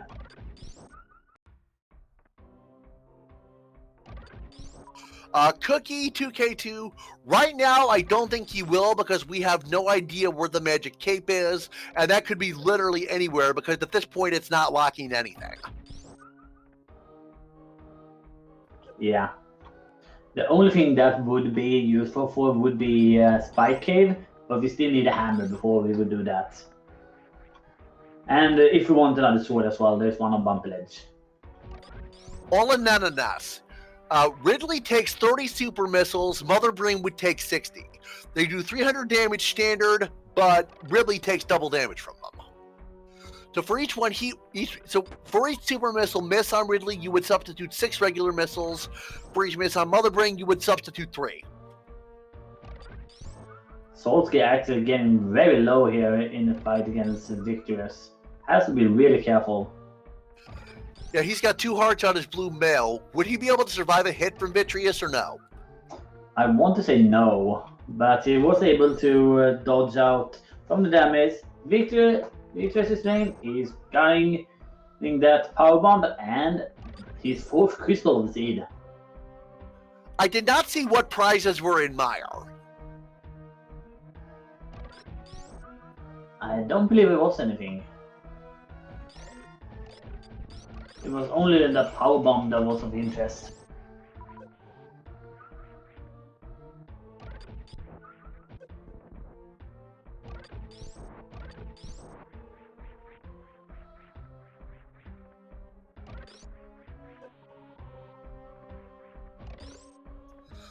Alright, Solsky is back to Death Mountain. He might be getting his ether check in. Right, Yeah, probably. Solsky has 6 bosses out of 11 down. Kraden Fantoon, then Desert, Hera, Thieves, and Meyer. Also known as Lammolas, Moldorm, Blind, and Victorious. It seems like this time Victorious wasn't victorious. Alrighty, Solsky will be getting his Varia suit here. We are also seeing the refight for Migs. Yeah, Migs is better stocked this time, but he still has to be careful. Yeah, Nidovic also entering the arena at the same time. Nidoריfic doesn't have to be nearly as careful because he's got gravity and he's got a larger ammo capacity. Yeah.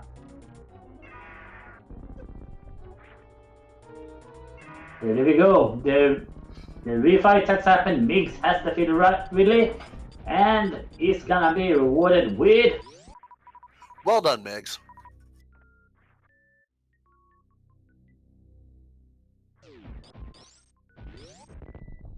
Morph bombs.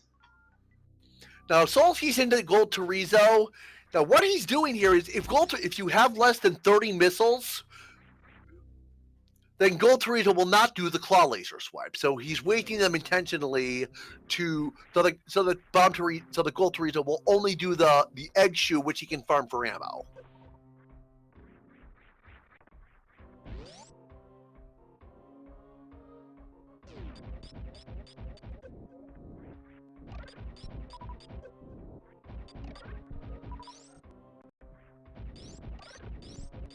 Alrighty, Migs on his way back out. Nidoריfic right behind him.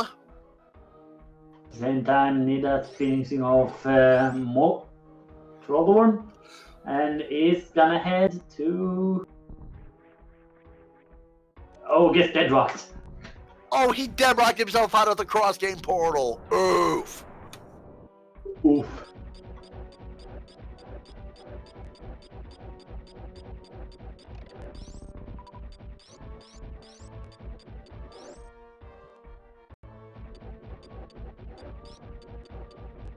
And it seems like Nindas is gonna head for Crocomire.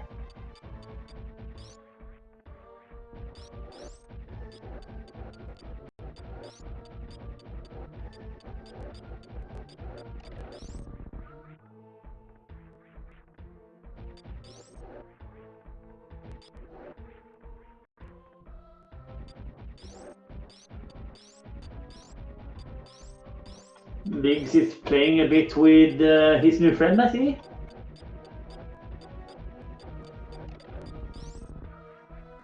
Doesn't look like was anything at Fireflies.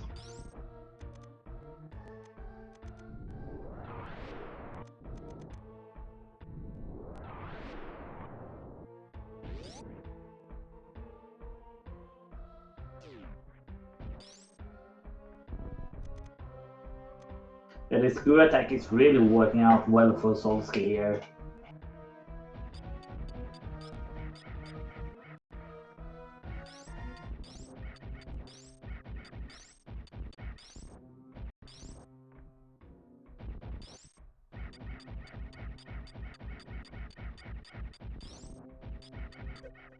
Oh, Miggs needs to be a little bit careful. Was able to take out that enemy though. He's gonna go for a safety save.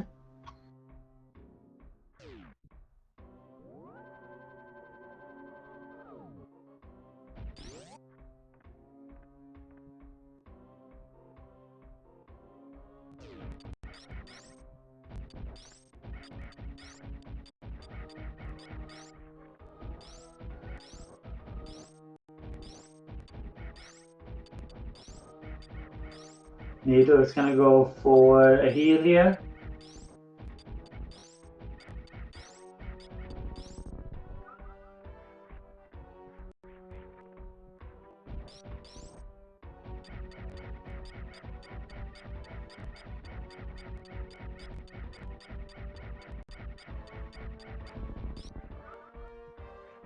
Same time Nindas is cleaning through the Mario area.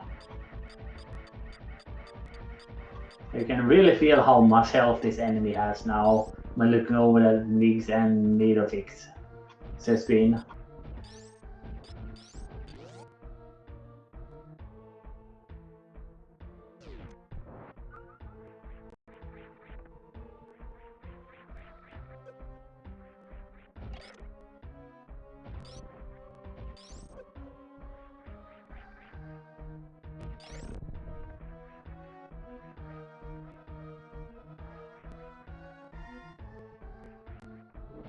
Nido is gonna find his bombos. Nidas is heading to Golden Torizo. And Solski He's gonna do his fight against Ridley.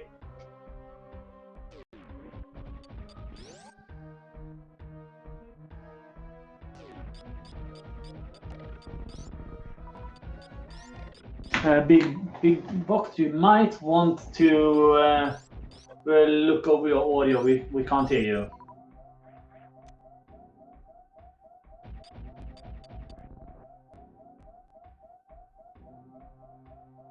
Yeah, Biggs here getting to very low health. At the same time, Solsky able to take out Ridley as well.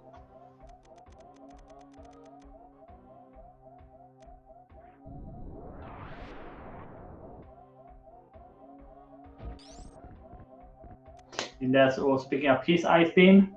I do believe Solsky also has Ice Beam at this point.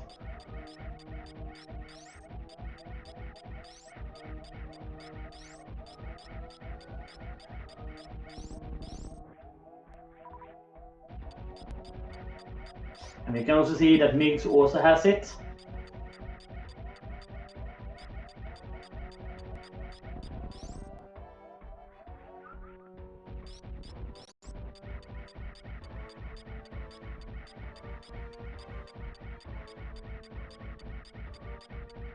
Yeah, right now the $1 million question: where is Bow and Hammer? We do also need that Ice Rod.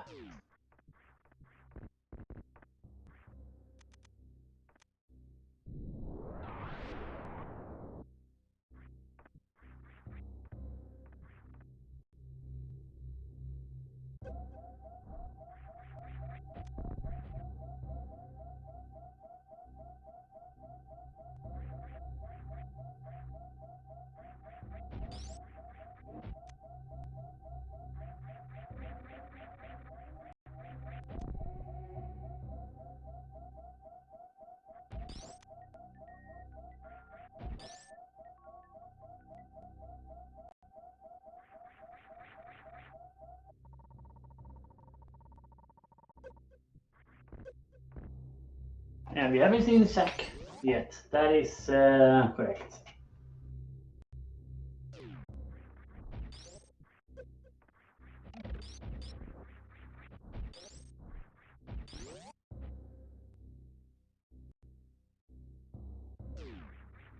Yeah, at this point, when it comes to Links to the Past, we need to head into Ice Palace, probably. Or check the first chest in Swamp. I don't think we have seen Bombo's tablet either.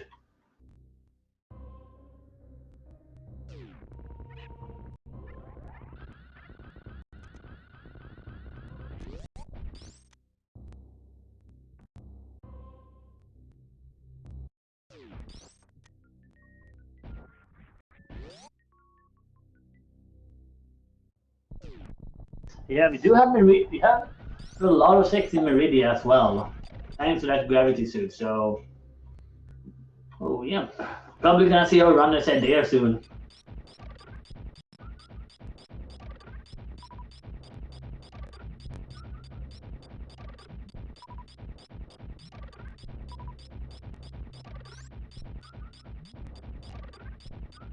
Testing. Can you guys hear me now?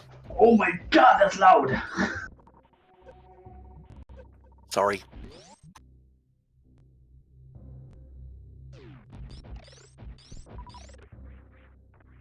If we're gonna surprise me like that, bring me dinner first. Is this any better? Now it's a little bit too low. How about now? That's better. And Nida's actually has to be careful here. He's very low on health. Sorry about that. My microphone has a cutoff switch, and I hit it without realizing that. Oops.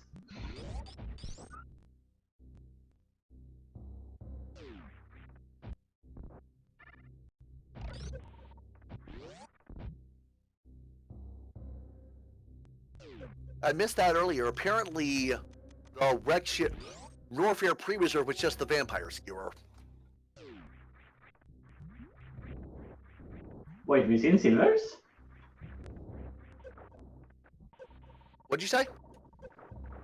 Have you seen this silvers?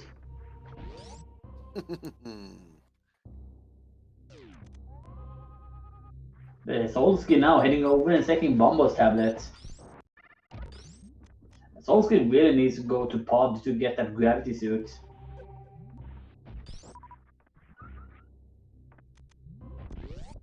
Mix goes ahead and grabs his cane of Burna, because why not? Yeah. It is logical access to Spike Cave, so it could be progression depending on what's there. We don't have hammer yet. Oh yeah. And Bombo's tablet checked by Solsky is $5. Rip.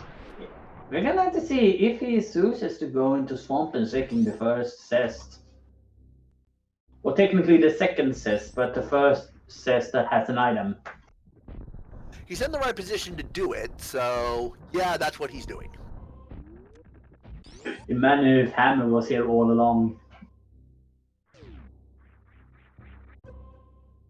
But That at would this be an awful troll. Yeah, at this moment it is more likely that it is in Meridia. Yeah, we haven't seen any of Meridia yet.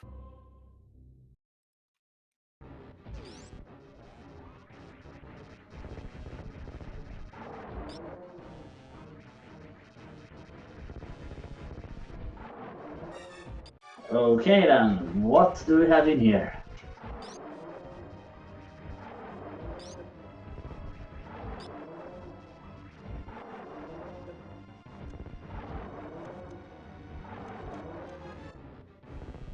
Oh, that's a big key, so that is a no-no.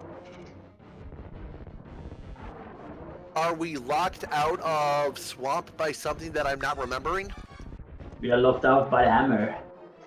Oh. Yeah, you need that to be able to activate the first switch for the water.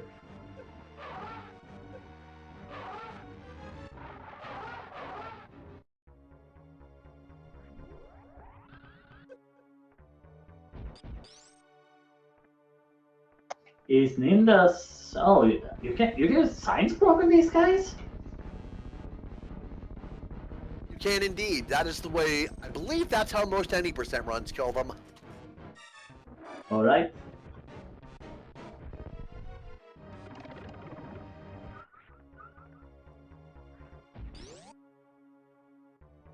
Need a fix with attempt to do bomb hovers here.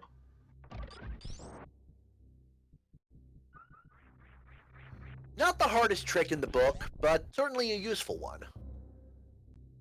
Yeah.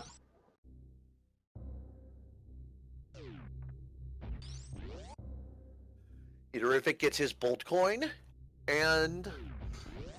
Alright. And Diaz is on his way. He's heading to Ridley. Oh, his ammo is way low. He's going to be farming for a while. Yeah. Yeah, screw attacks has been obtained now by Migs as well. And Solsky has made his way into a pod.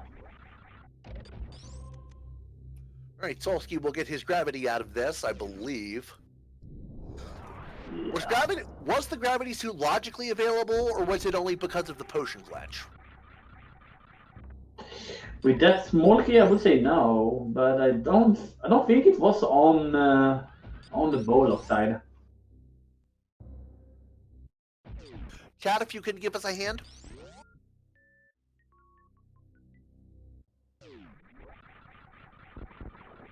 Oh, harmless hellway. Okay, that's nice. Can we get to that without the bow or the hammer? Yes. We only need 2 small keys for that. Got it. Right now, where we are. Not counting the first door, the one up here, because then we need 3.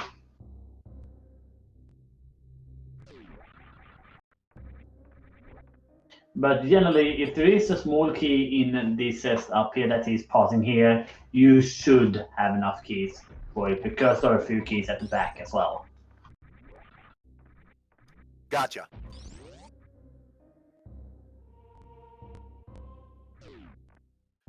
Alrighty, NDS is happy with his item count, so he's gonna take on Ridley.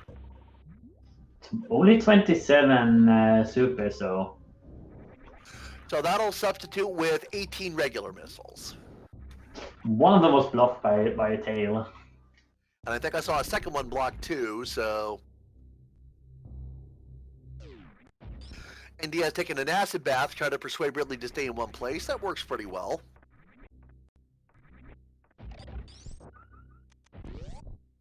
Oh, Neaterific into Meridia. There's our space jump at Crab Supers. Ooh, that is a little bit of ugly place for that. At least he's gonna have the space jump for the turtle room. Right, it looks like he's heading for Mama Turtle now.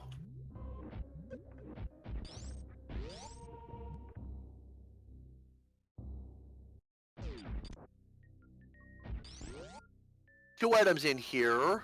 One in... There's a rod. Well, the rock is beatable. No, it's not beatable. We can't enter it yet. Sorry. What do we need for Turtle Rock, did you say? We need Hammer to get into Turtle Rock.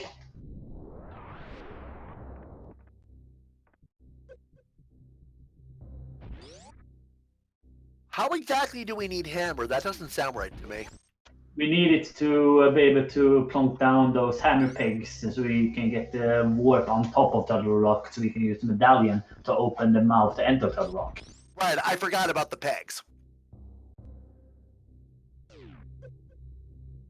Alrighty, so we are looking for bow and hammer for Go Mode, I believe. Indeed.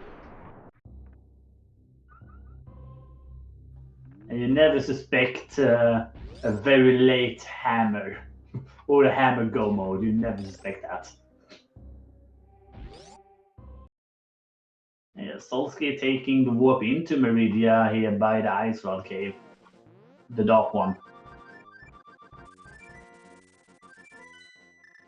Miggs playing a song of his people.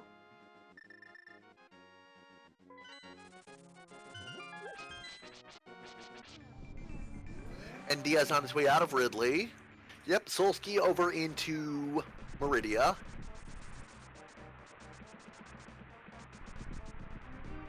And he's heading right for Dragon. How many missiles is actually for that boss? I believe Dragon has 6,000 health. I'm not 100% sure. But the gray goop he spits, you can farm ammo from. So even if Solskjaer didn't have charge beam, he would not be in danger of soft locking. Okay. And Precious missiles is supers. Very nice as he's about to head into Dragon. And that will be Solskjaer's last Super Metroid boss. Once he's done with this, if he wants to, he can finish Super Metroid.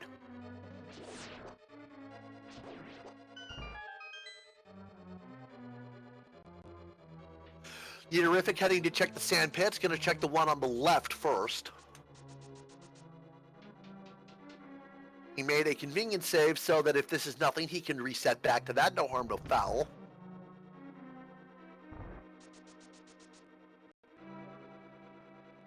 Oh, there's a hammer! There's a hammer! Plus a bee in a bottle. Okay.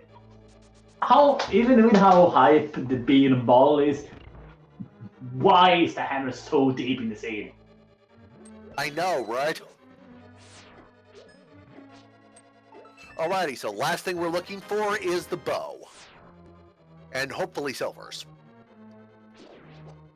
Yes, this is still worse than 29, where bow is not progressive. Miss Metroid, Ice was in Mama Turtle. Neaterific found it.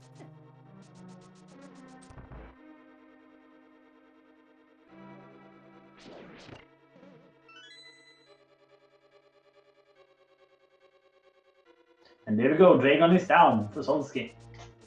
And we'll see what Dragon is hiding today. Normally it would be the space jump.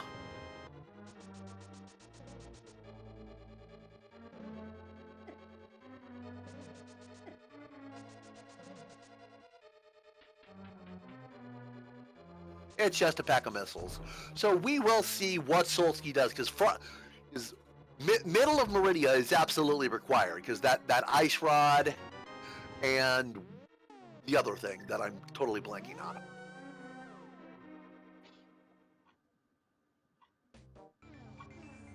You mean the hammer? Yes.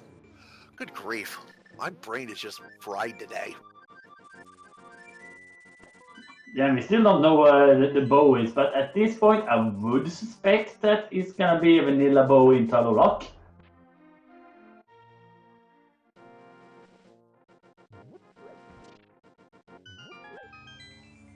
And that is essentially what we said about every item we find in Turtle Rock. Especially if it's Ice Rod. Bob Woon was hiding 3 bombs.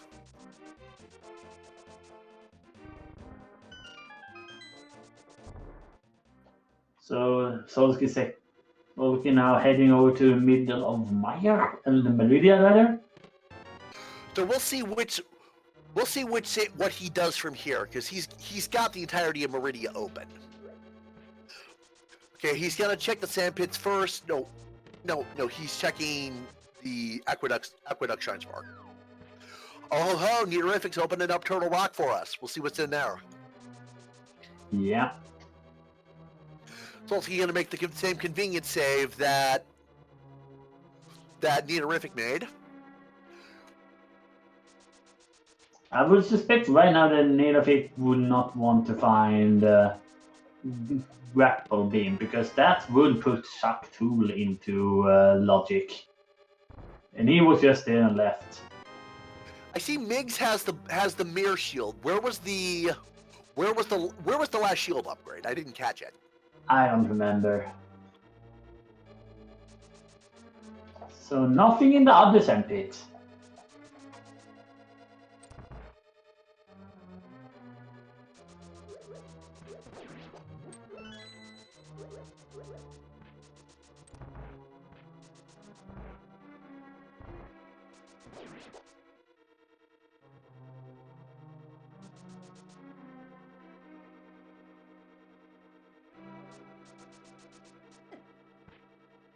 Miggs making his way through Thieves Town.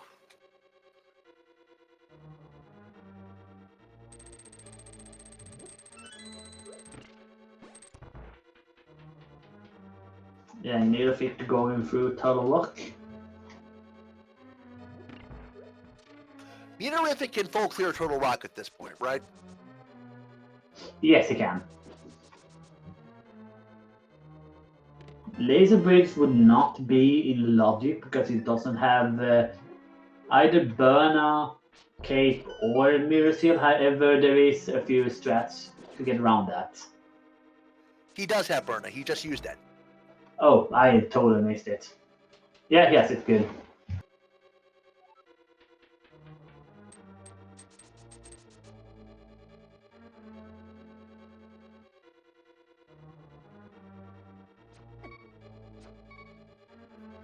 Miggs got to be careful. He's on 2 hearts right now.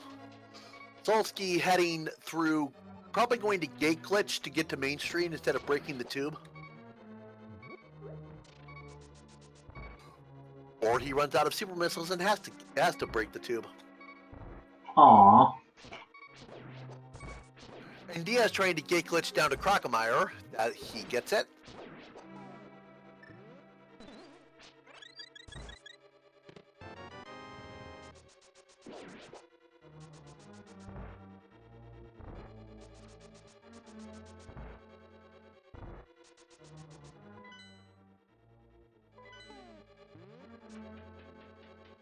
So it's trying to farm, but this spot is a little bit hard to farm on. Ninda's heading into Crocomire.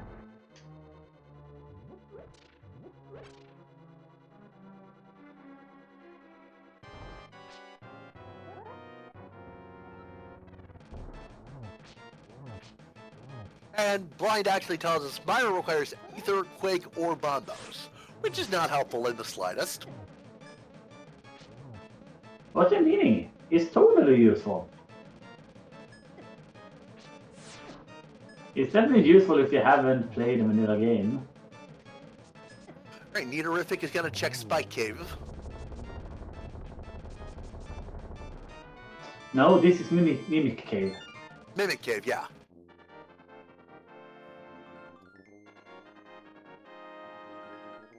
Well, Ice Rod for Solsky and Grapple Beam from Nidovic.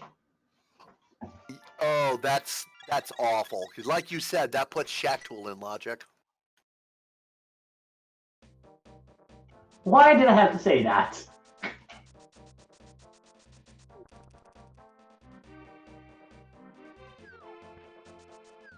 Big chest, small key.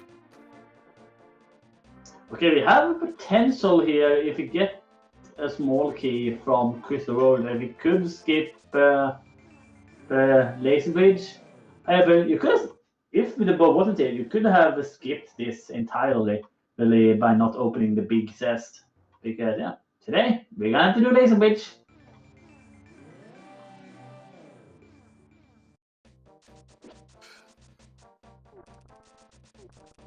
I agree, Dola Nananas. That would be just the worst. Yeah, we totally don't want our runners to have to experience the worst of the seeds. Alrighty, what is Migs? Okay, Migs is checking the Bombos tablet. Yeah, might dip a little quickly into swamp and looking at that first item as well. Oh, there, that was the shield for Museum for Nindas.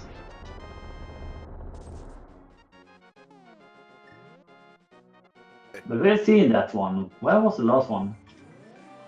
Ooh, Plasma Beam on Laser Bridge. That's a great find. Very nice find. A cape. Which doesn't unlock anything except that last sword upgrade, as I recall. I was laughing because of where it was.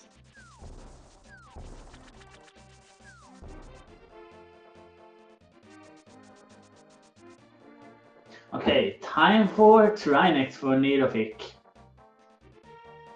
This fight consists of two phases. Because he has tempered, he will have to do one Ice Rod shot on the left one, do 3 slashes, do one more Ice Rod shot, and then do one other slash. While he's shooting that Ice Rod shot, you can select those over to Fire Rod to be able to damage the ice head during the explosions. Because if you don't, you are not allowed to pause during the explosions. Very clean first phase there. Yeah, if you get the spin strat here, he will only need to do one extra slash. Or 2. Sorry. He did not get the perfect spin there where you can get some extra hits in. But Regardless, a very clean Trinex fight. Yeah, very, very clean. And he's rewarded with a map for it. But most importantly, his 4th crystal.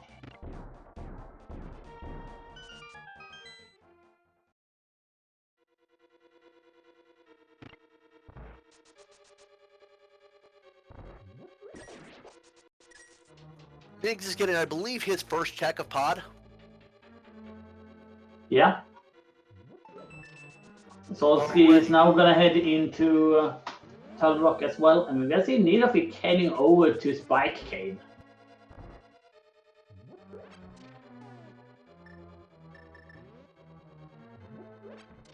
And correct me if I'm wrong, I believe if Nido actually finds the bow now, he will be in go mode. I believe so, yes. I'm mainly asking because I'm not sure how much ammo he has. He absolutely has enough ammo to beat Super Metroid. Nice. Okay. So only a piece of forest in Spike Cave. Where is he going next? As pointed out, though, he does have the charge beam, and since he's got ice and plasma, that's the best beam combo in the game. That's 900 damage a shot. That's awesome.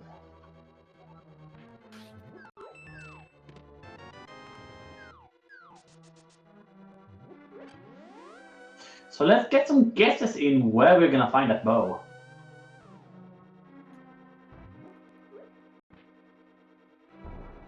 Pedestal.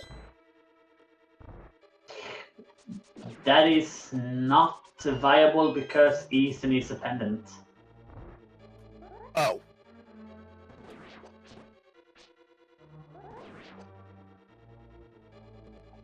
The only leader of that kind would be from Green Pendant on Sahashala. Swamp is Green Pendant, so Yeah, that would be logic. okay. So I guess officially Pet is dead. Yes, it is.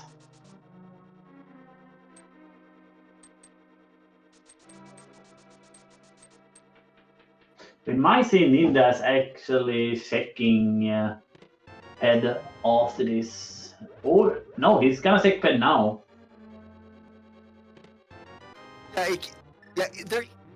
Yeah, there's nothing relevant that it can be. So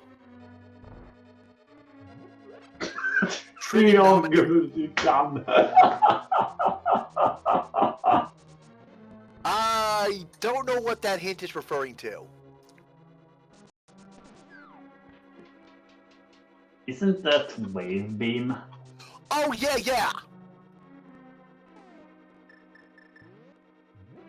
Okay, so I miscounted. Neither of it has charge ice plasma, which I believe is 600 damage a shot. Still though. Okay.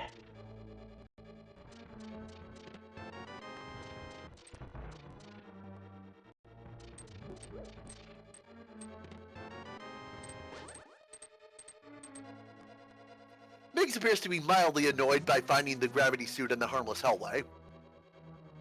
I wouldn't blame him. Wait, Miggs doesn't have lamp?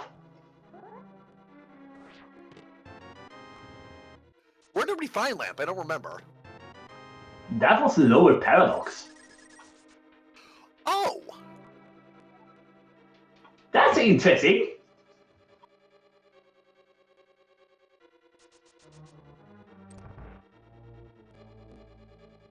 Oh! He hasn't done back of escape, so he hasn't gotten his hook shot. Oh, that makes sense. That is unfortunate. My god.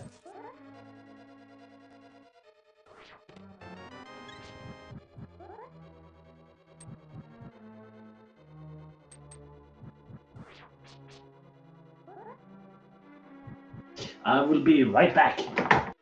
Okie dokie. Alrighty, Solski's on his way through Turtle Rock as well, as Nidorific is doing Mire. And Diaz in Skull Woods. Miggs navigating dark rooms. I'm not sure exactly where he is.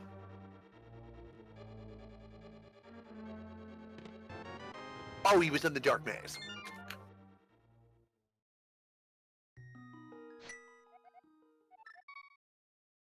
So I'm going to go the absolute most troll-tastic I can go, and I'm going to say we're going to find Bo at Shack Tool.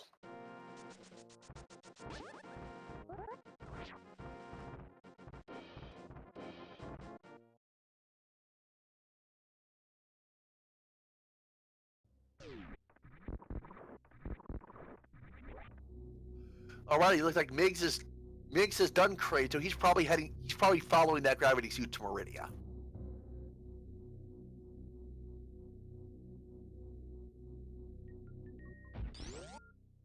And Diaz trying to set up for a bomb jump to check the Skullwood's big chest. Gets the bomb jump. And an E-tank for his trouble. Not bad.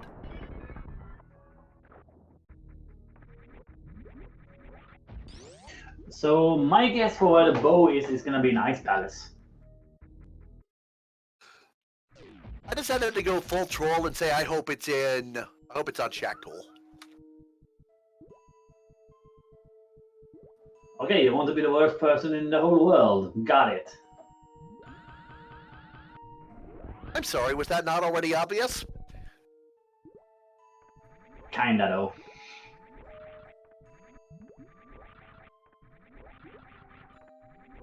Nice little golfing there from Solski. Right, and Diaz checks, reminding himself what was at Lumberjack Ledge, and it was just missiles. Yeah, Ice Palace is absolutely full clearable at this point, Chedrin. Yeah. Oh, we actually seeing spooky exit from Nito.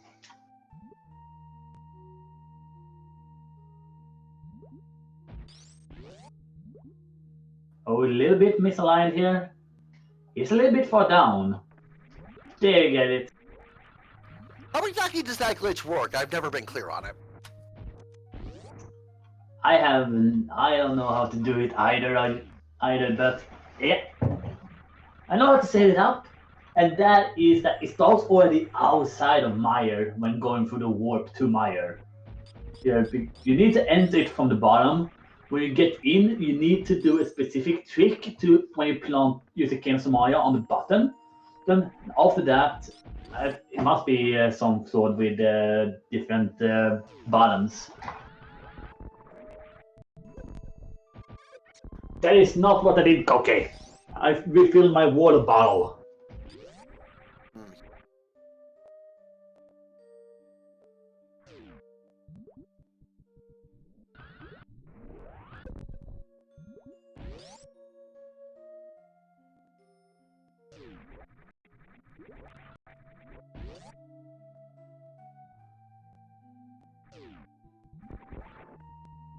Don't worry, I'm not mad.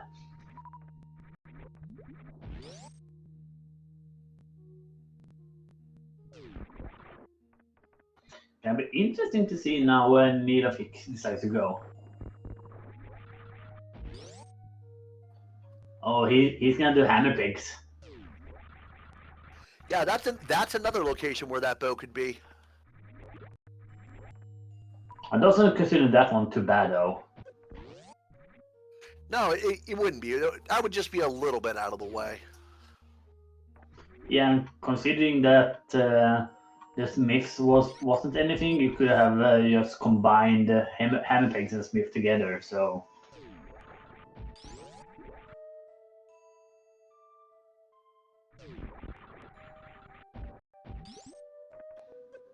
But yeah, we are doing the item dashes. Yeah, such a fun strat. That glitch is exclusive to the Japan version 1.0 ROM, correct? That is correct. Oh, that is a unique item. The 10 bomb pack? Yeah. There's only one of those in the game. Where would you normally find that? I don't remember, actually.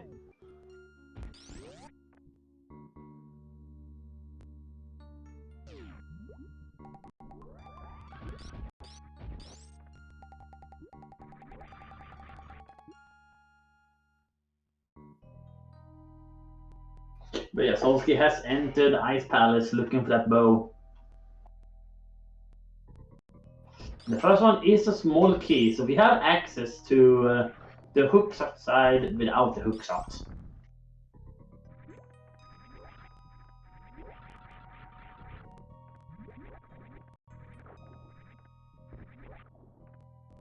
Big's getting his hammer and the bee in a bottle.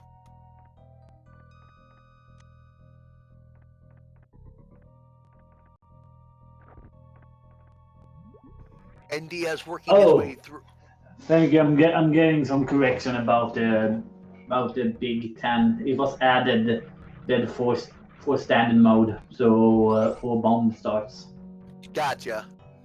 Yeah, Kelly Papa, I hesitate to call who's winning until we have people entering go mode. Solsky has definitely gotten the most done. Yeah, I would say either Solsky or Nidofik is at the front right now.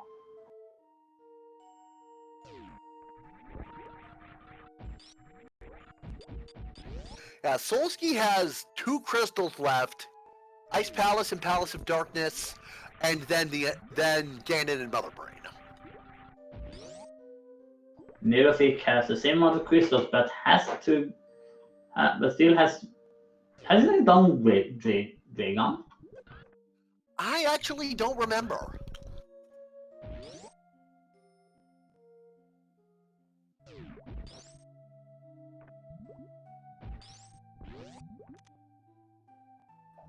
Anyway, we are actually gonna have a little bit of interesting thing here. Right now, we are debating if the bow is in swamp or in ice. Nope. Nid is also going to ice. It would be cool if he entered swamp and went through there, so we could have like a face off who finds the bow first.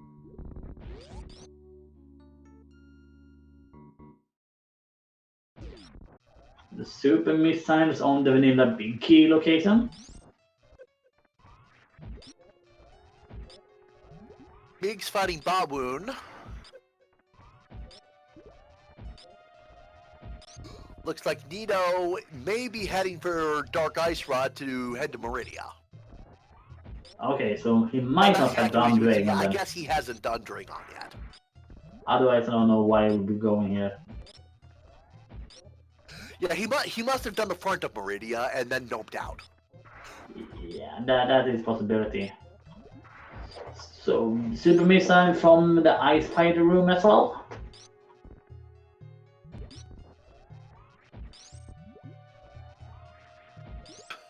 And most likely... That is all 3 items in Ice Palace. Okay, so it can't. So Bo can't be here. We found everything. Yeah. So it's probably Swamp then. It's the most likely right now. I stand by my call of Shack Tool.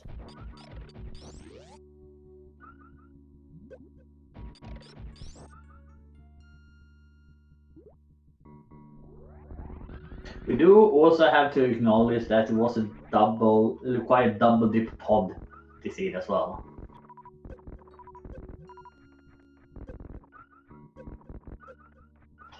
And Solsky is imitating his Michael Bay filming a movie with all those explosions. And Nerific about to microwave Fantoon. Good thing that we don't have the audio from that here. What he's doing is activating the X-ray scope while a plasma beam shot is inside Fantoon. He's not flagged to stop the shot because normally you wouldn't be able to get plasma beam without having beaten him. So while the X-ray scope is active, his invincibility frames will still run out, and you get what you just saw. That is a fun little strat. And for anyone a little less technically inclined, but who might know classic games, it's the Yellow Devil pause trick from the first Mega Man. I've not played the first. I've not really played that game series. Otherwise, so.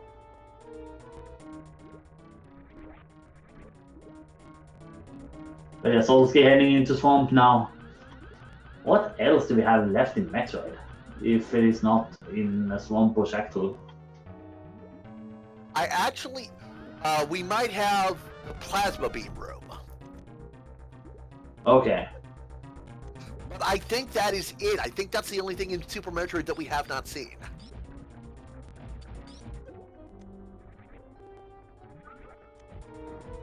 Mig's not going for the microwave strat. He doesn't have plasma beam. Ah, okay. Yeah, you have to have plasma beam to do it because plasma beam pierces enemies. Ah, okay. Cookie, you're right. Shack Tool and Plasma Beam Room are the only 2 Super Metroid locations that have not been checked. Oh god. And Nidofric is actually not in a too bad position to be able to check Shack Tool soon. No, he's right where he needs to be to do it.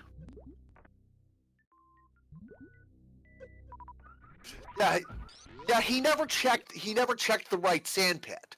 So he's gonna do that now, and then most likely if he's going to check Shack Tool, then he'll do it right after this. Hola Nananas. X-ray was checked, there was nothing important there.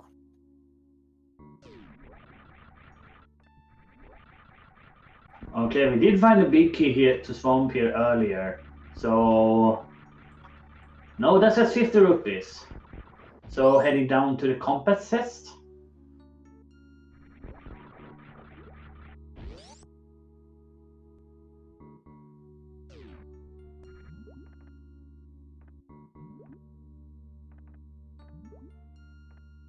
That is some triple bombs and then time for Shack Tool, folks.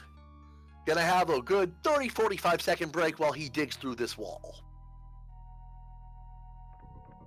And it looks like Solsky is actually gonna go for the left side first.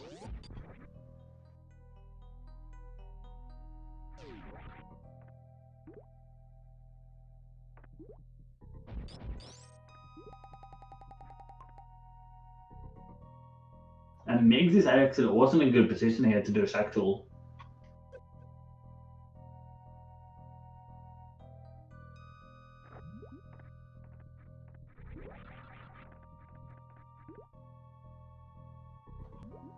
And Solskjaer did not drown the key. Oh, Nito is going for it. He's not gonna check with that. It's not Shack Tool! Oh god! Oh! Honestly, if I'm Nito at this point, I reset and I I go do something else. Save the backtrack time. Oh, actually, no. I'm wrong. He can head back. He can head straight left back to the zip tube and head up to easily check plasma. Yeah. So Ninda's also heading over to Meridia to defeat Dragon. Big's trying to do an ice clip trying to do a clip up here because he doesn't have grapple. That is not the position you want him to be in, right? No. That But might do it. remember, this is a very specific trick, right? Very precise. I think I just heard Solskjaer found Bow in Swamp. Yeah. Go mode for Solskjaer at 2:30 minutes. Go mode! Alrighty, this is absolutely Solskjaer's race to lose at this point. Yeah.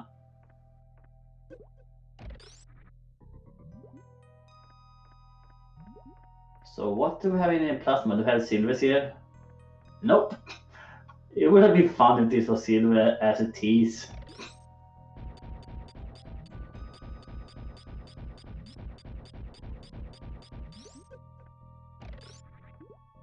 Oh, there did Miggs got the clip. Good for him. That's a tough trick to do.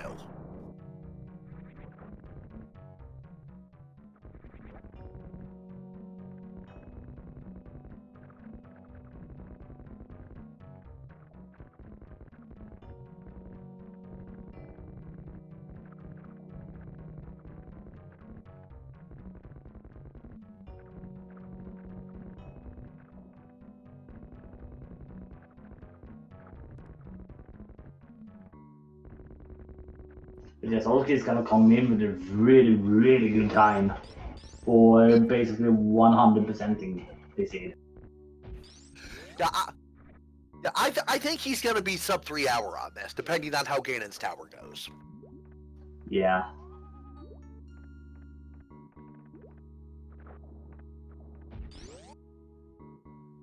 Oh, Nida's getting grabbed. Yeah, Dragon's just trolling the crap out of him.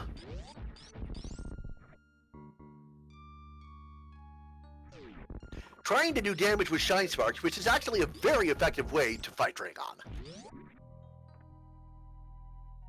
I couldn't tell.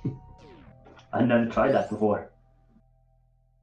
Now, there's a glitch you can get by killing Dragon with a Shine Spark called Blue Suit. What happens is you can also kill Dragon by grappling onto one of those broken turrets with the grapple beam while he's holding you. So, and to make sure you can't soft lock by doing that, you're forced into the standing pose anytime he dies. If you kill him with a Shine Spark, then some variables are not properly cleared, and you'll constantly have speed echoes as if you were running full speed. Ah, cool. Yeah, that is Dragon for NDS. Right, that's NDS's last Super Metroid boss. He also can now go do Torian if he would like to. Meantime, Solskjaer is up to the Helmasaur King. I believe it's 17 or 18 whacks with the hammer to break the mask off. And then I'm not sure about how much damage the jewel on his forehead can take. I'm not sure either because I always have different equipments here. But yeah, he's gonna use the slashes. I believe it's 3 to kill him. I think I saw 4 there. It might be three with a gold sword. Alrighty, that is That is Solsky's 7th crystal. So now it's time for the Gandalf Tower Big Key guessing game. There are 22 locations where that big key can be. Get your guesses in chat now.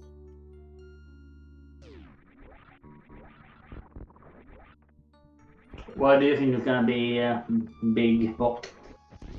I always guess 4 always wins, and clearly since you said 22, you're hoping tile room. Yes. I'm gonna do a math go.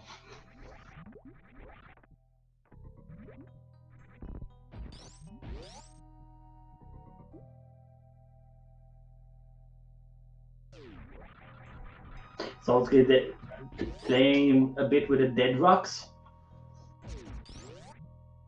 You can't guess anymore as soon as Solsky enters GT. So make sure you get your guesses in quick.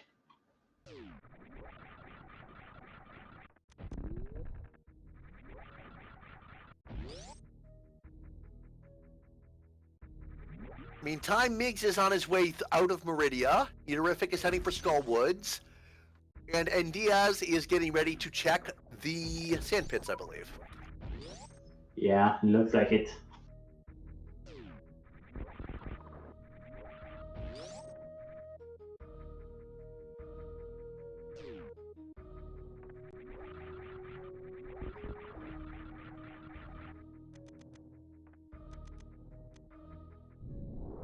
Yeah, if only Miggs decided to go to back of escape.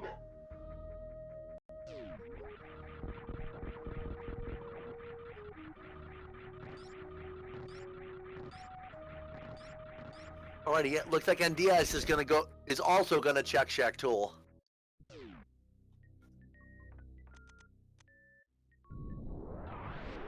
He has not. It doesn't have grapple beam, so he was gonna have to do the clip.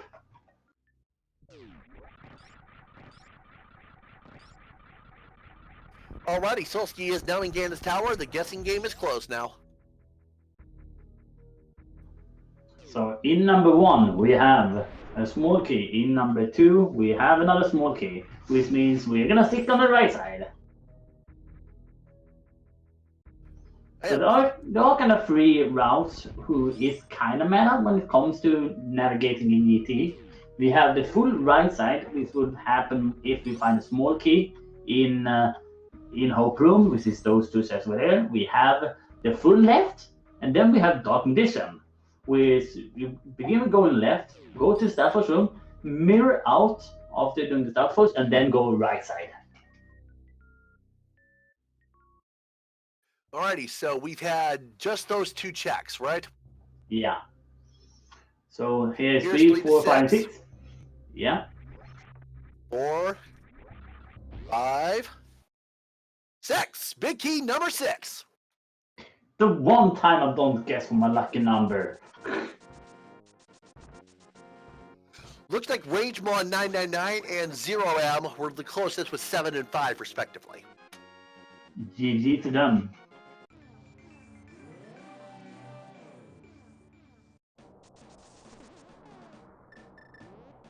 But yeah, it's only pure execution now for Solsky.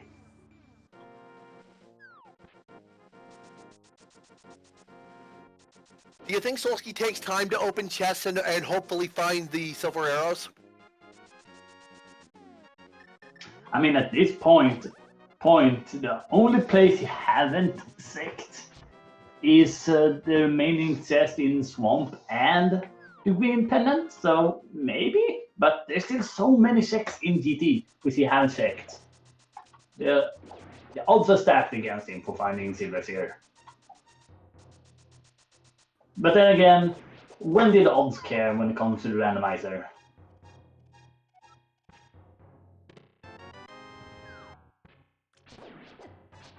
Solsky now onto what I call the escalating gauntlet. You start off with enemies and conveyors, add more enemies and a laser, then you add spikes and a second laser, and finally you add ice. Because why not? I know, right? Right, we haven't seen Graveyard Ledge. No, we have. It was Okay. nothing. I have just not seen it. Yeah, so I think Solsky might have checked it while you were had to step away. Oh, okay.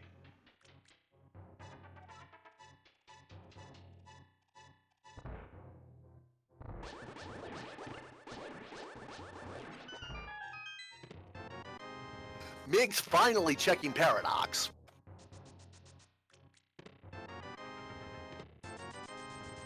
That was about time.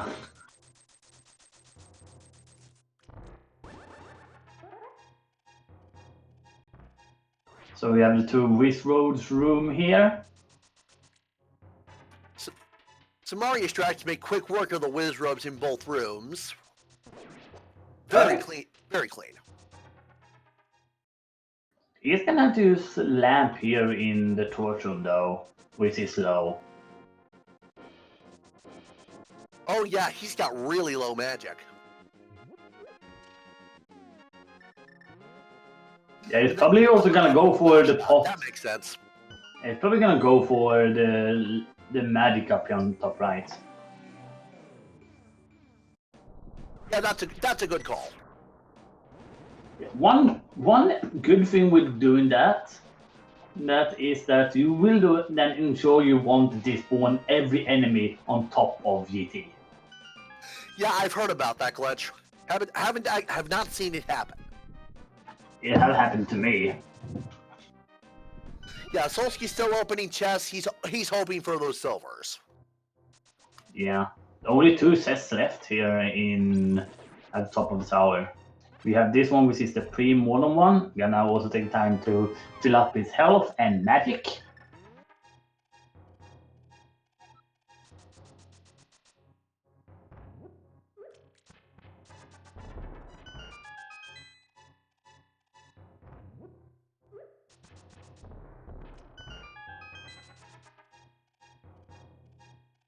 There we go. Modern 2 is down. And what do we have? What is it? Does have in his belongings? Another missile pack. Right, so Solsky will be fighting Ganon without silver arrows, which means he will be doing spin strats the entire fight. Yes. We are gonna learn what is Illusato. Yeah, Ganon will tell you, right? Yeah. When you enter 4 fates, he will tell you.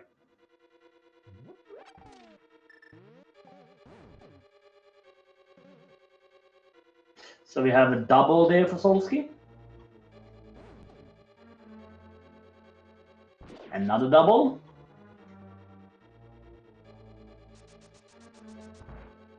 And the double to... Oh, okay. The first one was only a single then. Yeah. The 2 projectiles from the first wave must have hit at exactly the same time, so only one of them registered. Yeah, I hate when that happens. But yeah, with that... Yeah, still a very clean Aga 2 fight. Yeah. With that, it's time to get some bacon. I'm sorry, Quake never showed up. Yeah, we don't know what that one is.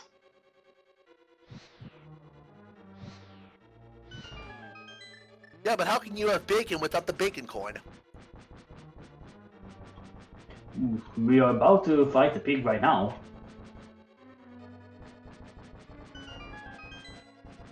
And we do also have the bacon sword. Indeed we do.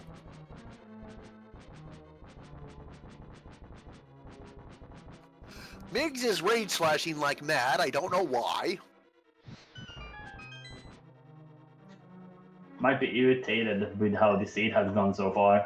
And if I want to guess, it's because he didn't have hookshot in that room and had to do the slow way. Oh. And trolling the crap out of Solsky with teleports. Yeah. So we are gonna see Solsky attempting the torch glitch coming up here as soon as phase 4 starts. Okay, one more hit in third phase. There is, and silvers were in the dark world. K45 maybe? No, we saw K45. And I think that one is considered light world. It was only missile pack. We did see Solsky second it though.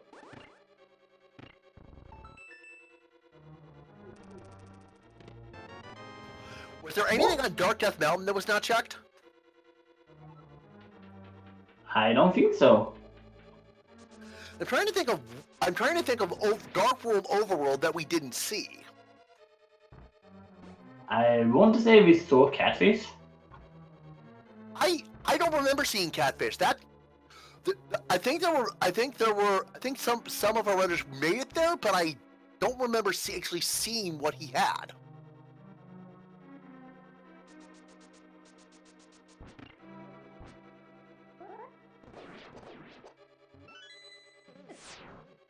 Okay, people are saying that it might have been on catfish.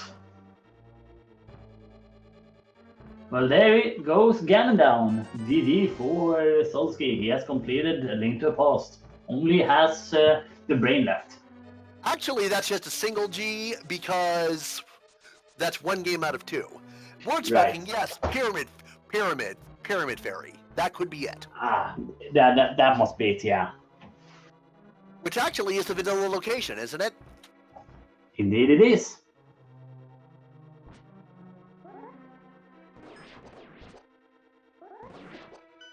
It is there you can upgrade your bow, your arrows, and your boomerang. Alrighty, Solsky is now getting ready for the endgame of Super Metroid. Oh yeah, he's gonna make a safety save to. He's gonna use the ship to refill everything because he was not full. Yeah. And. Ooh, dude, that's almost missing bow. Okay. Alright, Solsky does not have that plasma beam. He did not. He apparently did not check laser bridge.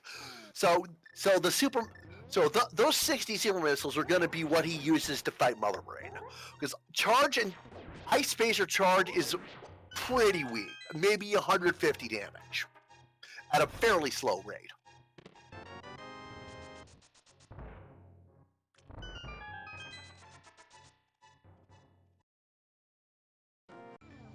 But at least he has Ice Beam, so he has that going for him. Yes, he can freeze the Metroids and kill. He can freeze the Metroids and kill them normally. As oh, hover from Mix! Nah, he didn't get it. What was he trying to do? He was trying to hover. Oh.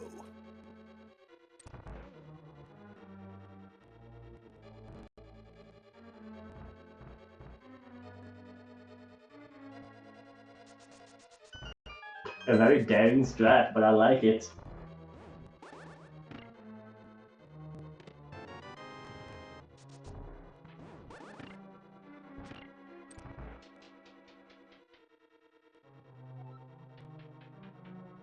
Oh, Solsky does have Plasma Beam. He just didn't turn it... Right, it didn't turn on because it was in Link to the Past, so it didn't switch automatically. Yeah. There we go. Go mode for NDS as well. No, wait. He doesn't have Ether. Okay, he has Ether. Yeah, Ether was the... Yeah. I think everybody got it, because it was at the Crocomyra's Cave, fairly obvious location. Yeah. So, why is he secking stuff then? What is he missing? If I had to guess, I'd say he's hoping for the silvers. Ah, okay.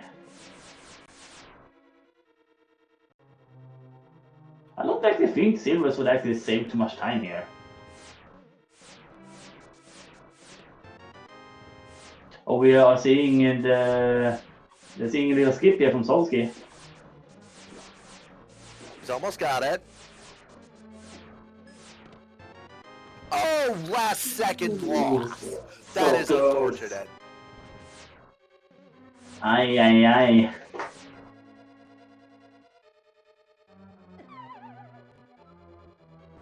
Oh yeah, chat saying Diaz doesn't have ice. Oh, okay. Wait, he didn't go to Turtle Mama? I don't think so. Oh, that's gonna hurt him a lot. Hey, there's our bacon coin.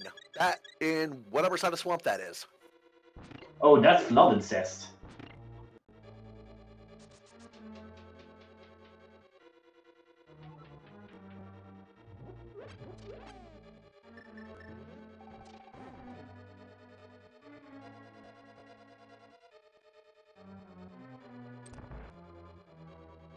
I don't know why Nero is doing this though.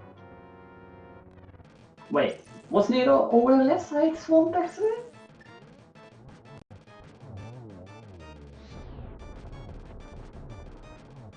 Oh, we are seeing the attempted skip here for Solsky, and got it.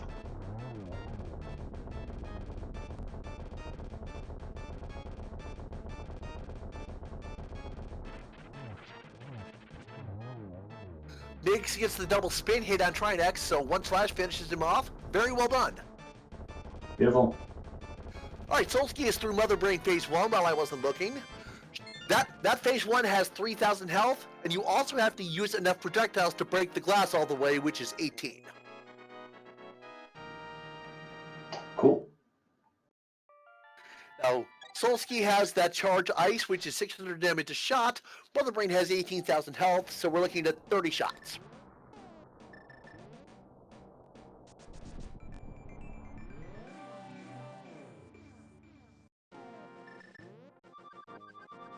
And that's green pen from Nero pick. Mother Brain's serving up some onion rings, tater tots, and french fries there. She is a restaurateur after all. And Okay. delivering some ketchup. Nice. So Nero skipped left side. Swamp. And went to the boss directly. That's unfortunate. Looks like he's back in there going for it, looking through again. Yeah, this is one of the cases you don't want to leave behind. At least at this point.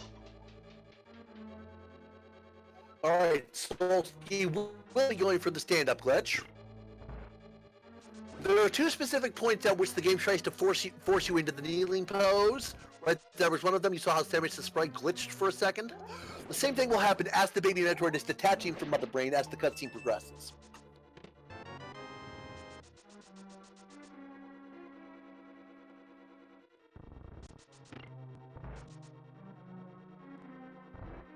So if you're having a little bit of fun with the last couple of missiles he had.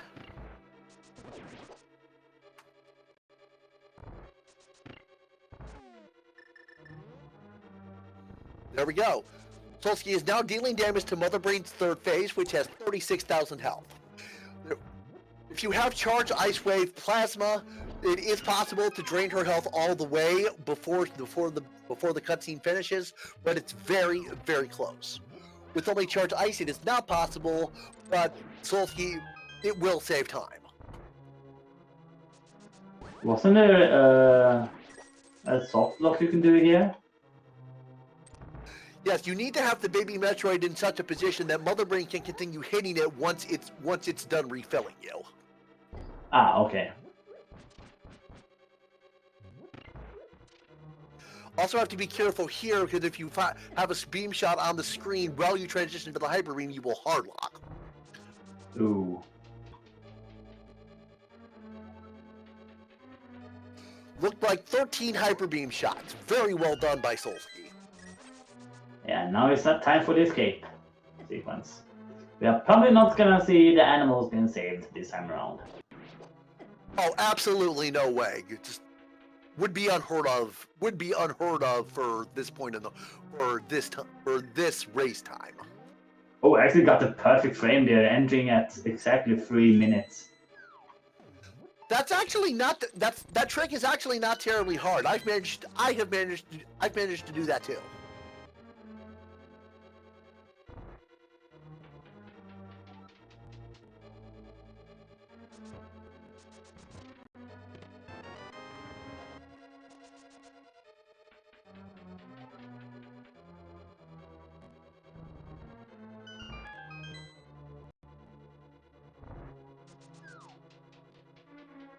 Yeah, unfortunately, Mig seem to do from the ice palette before Frontal Swamp. But yeah, he really needs to go to back of escape.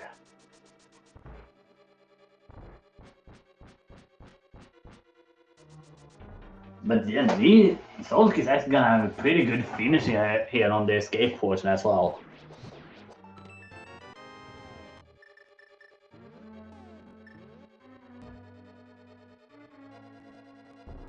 Ladies and gentlemen, as the planet blows up behind us, Solky is heading off and he is gonna come in the first place on the restream, but also the first place in the race with an official time of 2 hours 54 minutes flat. Well done. Well done.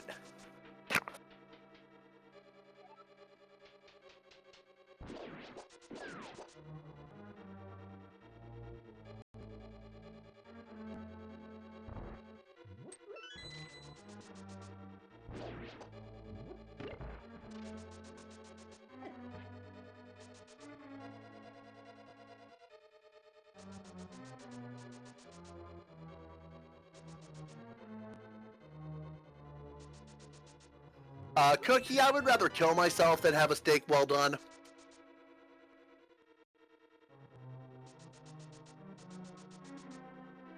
Yeah, I like my rares better.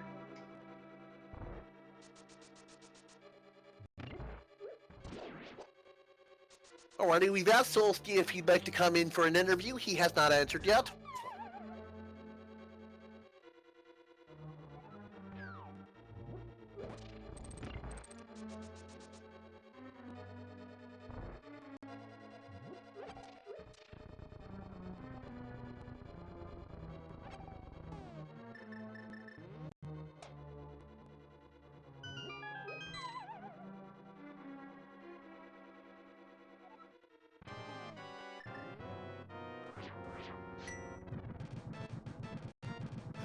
Meantime, we've had another forfeit from Pateza34. Not too surprised, the logic has been pretty evil for this Yeah, seed. for a normal seed, this has been a pretty trolly seed. However, surprisingly enough, he still had to finish at under 3 minutes with 3 hours, which is pretty good. Indeed.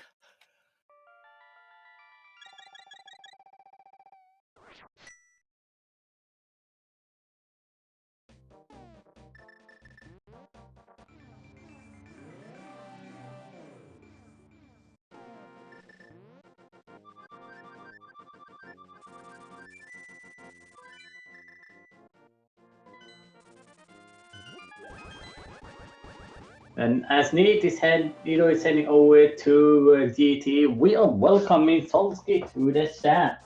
GG, dude. Thanks. This seed is probably one of the trolly or normal logic seeds I've seen. Would you agree with that assessment? No, actually, no. It was actually a very interesting seed. I thought more. It had a lot of good variety to it. I think the only real troll, if you want to call it that, was probably like early SM. Really just had nothing. But Link to the Past, man, that was feels good for the rest of the race. That's pretty good to get all those good items early. A Link to the Past was really stacked this time around. Yeah. So here's one of my usual questions. What were you most satisfied about in terms of your routing decisions throughout the seed? Everything. There wasn't really a big major mistake to be made, considering how the seed played. So everything was fun. Now, the only thing I could see maybe feeling bad about would have been orphaning the Ether tablet and then coming back to find the Varia there. But you definitely made the right play at the time. Just hindsight, you know? Yeah, but I mean, if I have East Death Mountain, Dark World Death Mountain, and Hera, I'm going to be playing that first, right? So, orphaning it, sure, but, like, I got Book in SM, and then I went right... I think Ether was my first play back, and it really didn't affect me that bad. I would say the one trolley one was the Gravity Suit. You know what? I was thinking about Pod early, just because I was getting such a good run in Link to the Past. And there's a point where I was thinking about it, and it was before I went to Pyramid. I was like, I can go to Pod first, and then go Pyramid Quakefish. And just kind of, you know what, I might need to go reverse anyways, which I ended up doing for Dragon regardless. But that's what was on my mind. And then I found Mirror, and then I was just like, yeah, I'm not worried about Pod anymore. And then sure enough. So the other question I always ask, letter grade scale, how much fun did you have? About an A. It's fine. Again, like, it was an interesting seed, so I didn't really get hung up too much. I didn't feel like anything was in a really bad spot. I mean, it's randomizer, right? So nothing's gonna be usually always in the spot you want it to be. So in this instance, you know, gravity, Varia, bow was fine. Like it's just a spot for it, right? So. But other than that, it was a pretty fun adventure. This one, I thought, just because it gave me a lot of speed items early, and I just was able to full clear the game in peace. I guess I don't know. Like if it was gonna make me full clear like that, I'd rather just be fast through it. So. Meantime, Nidovific's actually checking tile room. Yeah, trying to Galaxy Bane that big key. And also, Migs has been standing there for nearly 2 minutes now. I do not. There's no indication in the race chat that he forfeited, so I'm not sure what he's doing.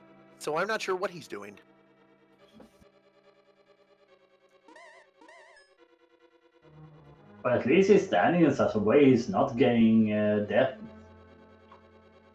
Oh, there he goes. Exactly 3 hours he moves again.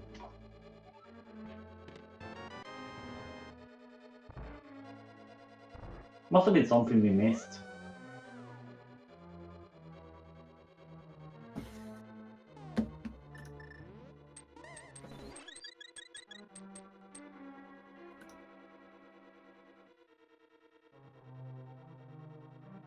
Hey, Solski, do you have anything else you'd like to say about the seed, about the race? No, it's pretty good. I felt like I was probably gonna.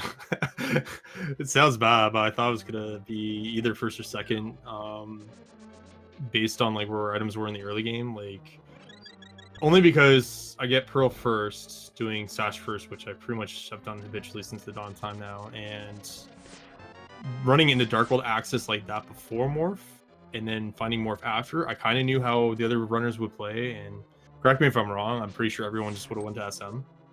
And then it would have been like forever until they found that Pearl, and then really got into the meat and potatoes of the seed. And they really didn't get anything from Bryn and like Wreck Ship except for maybe high jumps. So yeah, no, it was a lot of fun, and thanks again for the host, guys. You're welcome. No problem. I'm having a great time watching this. You want to hear one of the biggest rips so far?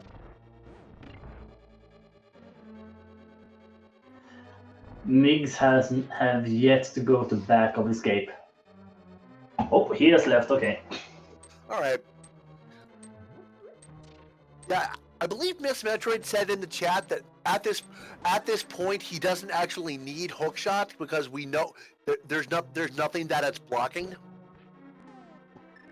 Technically, you need it off the Moldon too to get to Aga 2.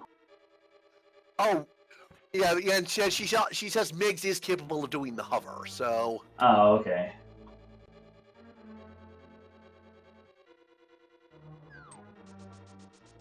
All right, so where are we on finishing everyone out? Ndiaz has 2 crystals left. Pod, he's in pod. I think No, he's in pod. Nidas is in Eastern. Oh, yeah. Ndiaz has pod Turtle Rock in the end game. He's looking for Ice Rod, so.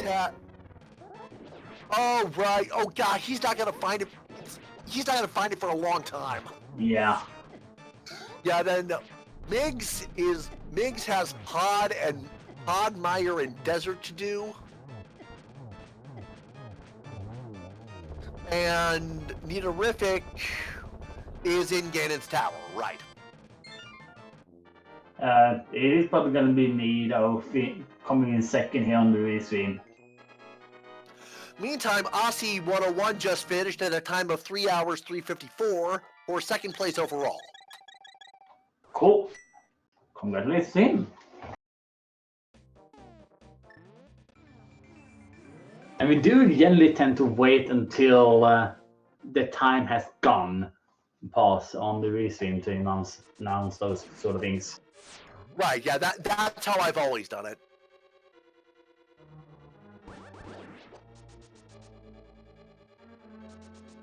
Yeah, GG to Aussie.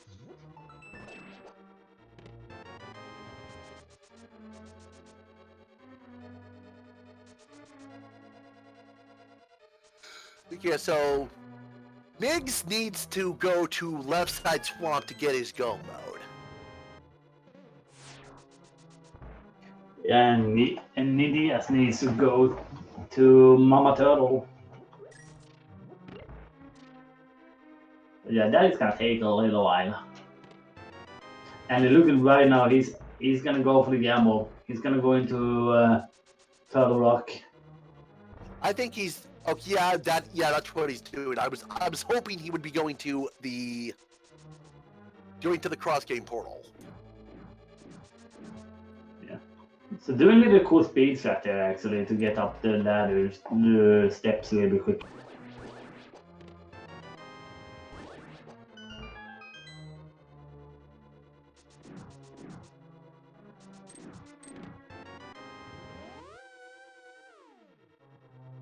You know, one thing I really want to happen then with the randomizer when it comes to SMZ3, that we get the same support as the SMZ3 multi-world with the sprites. I agree. That would be awesome.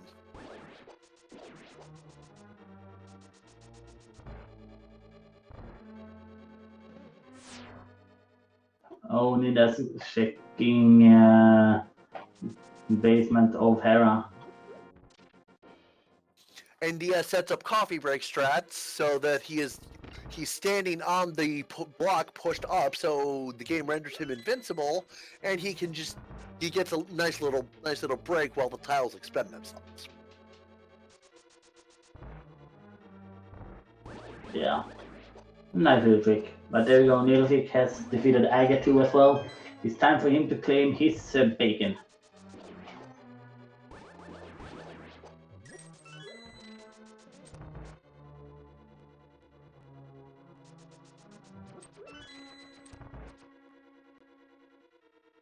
And Nito actually has the bacon coin, so we're gonna have double bacon.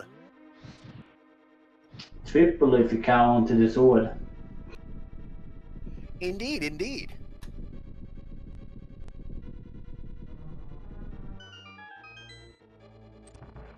And it seems like yeah, Ganon really wanted some bacon as well.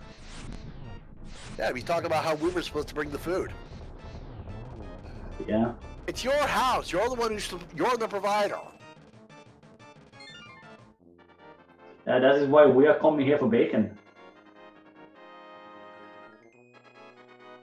Nice little using the hooks up there to dodge out from the fire bats.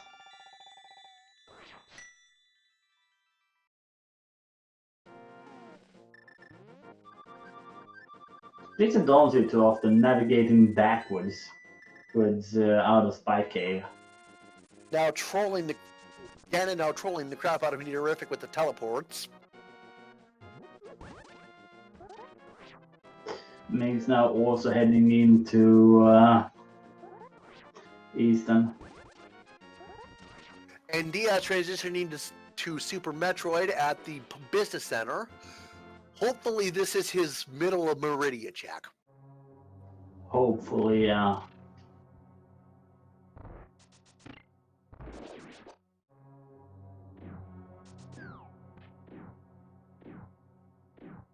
So Nero is setting up for triple here. Oh, he got it.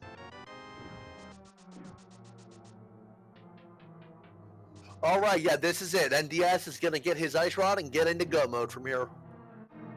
Nice. Thank God he didn't decide to check Turtle Rock for Ice Rod.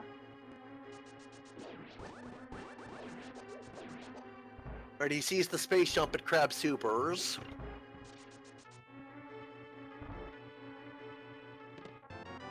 I'm not gonna go for it though. He doesn't need to be honest. He can use Science Box to get up to the Ice Rod. And yeah, he's going to check Mama Turtle. That's it. Yeah. Single G for Nidofic as he has slain the Ganon. Making bacon. Making bacon since 1996.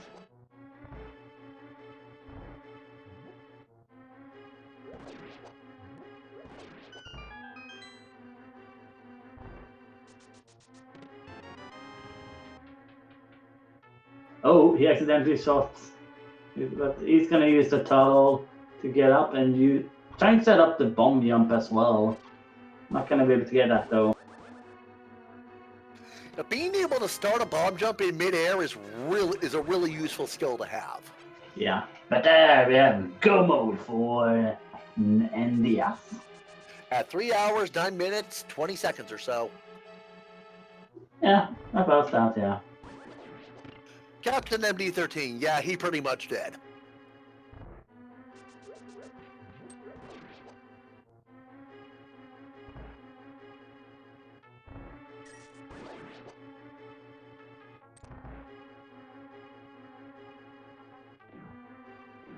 Alrighty, Uniterific is on his way to Torian. He'll be done in probably about 10 minutes, maybe a bit longer.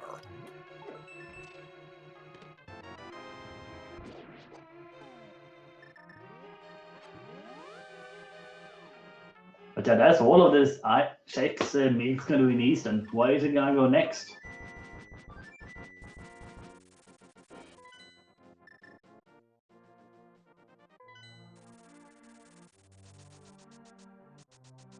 Looks like he's heading for one of the portals. Oh, he's heading for Skull Woods. Oh, rip.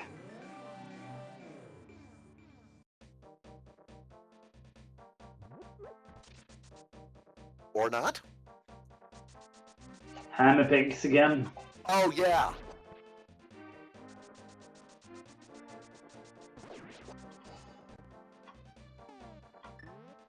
Yes, where are you going? Are you going to pedestal? Why?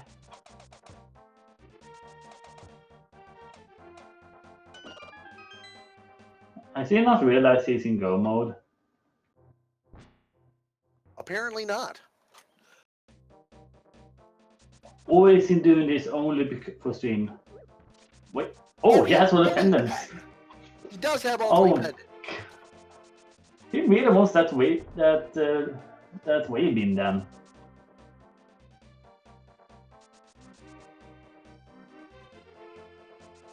Well, thank you, I guess.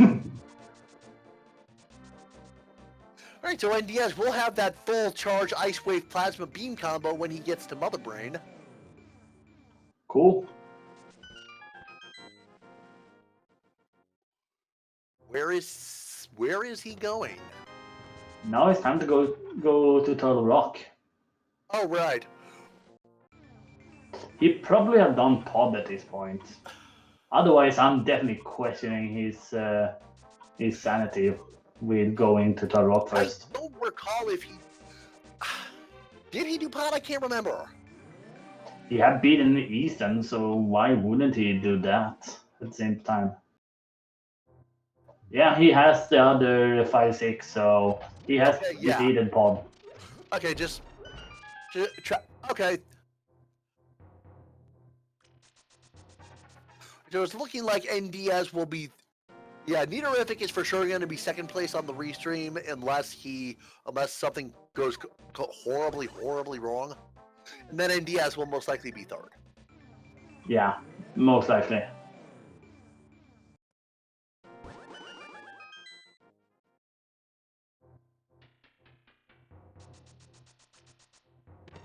Oh, we're not seeing the skip from Nido, though. Yeah, it looks like Nido's just doing the Zepatites the hard way.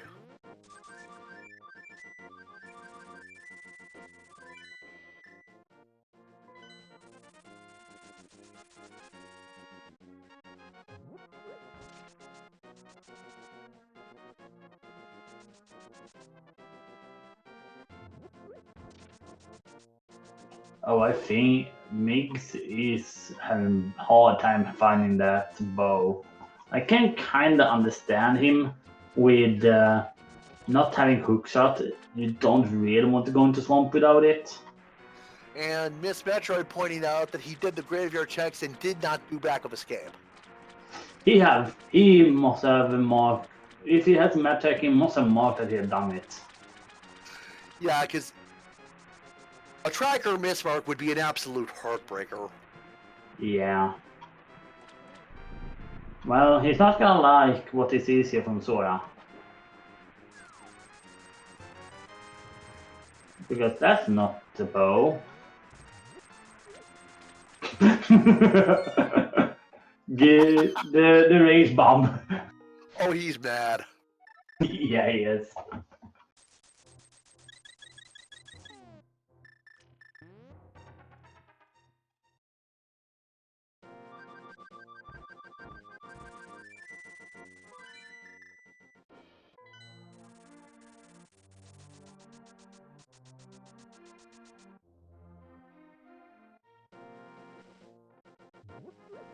What is he doing now then?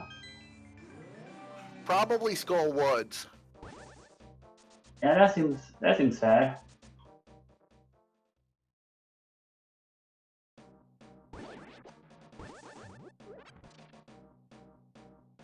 Nito has also gotten the standing up glitch.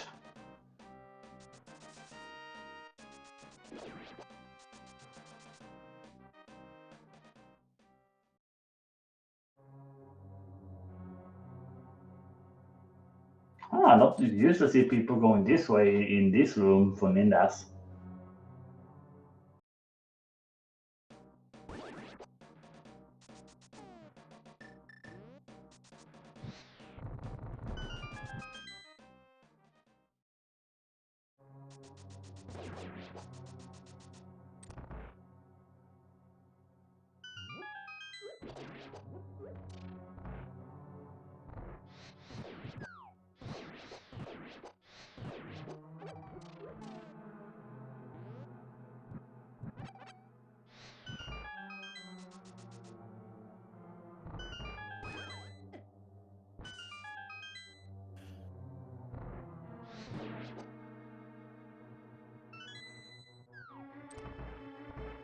How close was that to a soft for Nidofik to soft lock the game? Pretty close.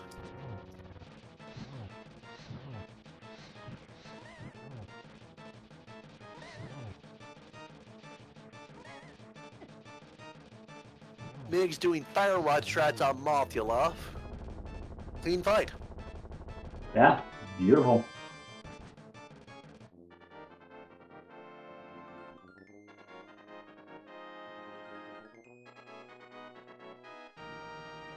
Terrific on their way out of Zeebs.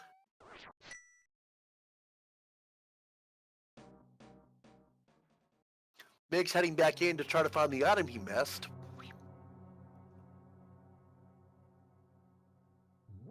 I do believe that he went immediately to the back, so he also has the front left to check later.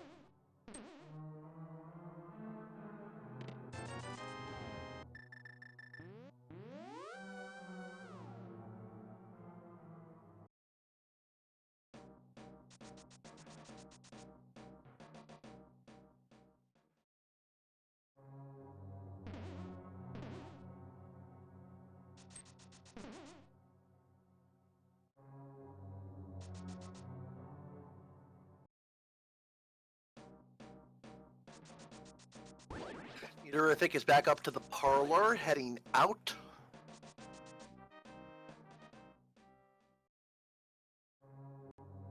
And yeah, get your GGs in the set for Nidofik, as he is leaving an explosive planet behind. He is second on the race stream, and the third place on the race with an official time of 3 hours, 18 minutes, and 5 seconds.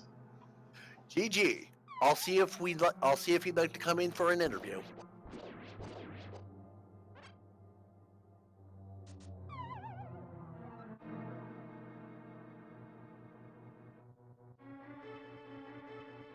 Migs attempting a hover.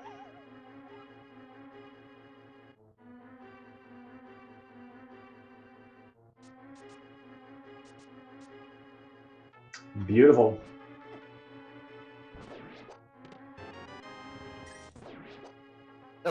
Bare minimum, we've got Nidorific in the Twitch chat. Yeah, wide open to you. Let's put Bo in left side pendant swamp. Oh, Migs doesn't I think Miggs is frustrated now. He doesn't know what he missed.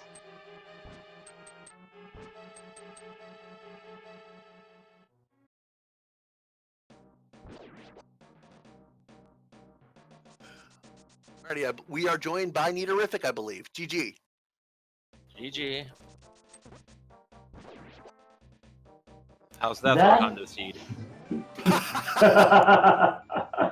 Yeah, that is quite an interesting scene.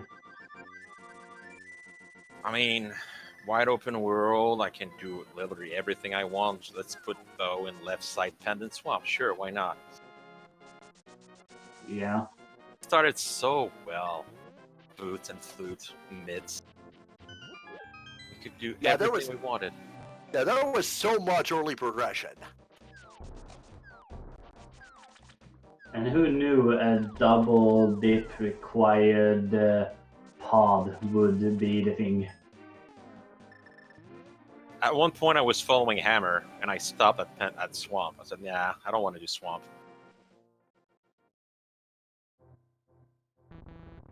Yeah. And the rest is history. Yeah.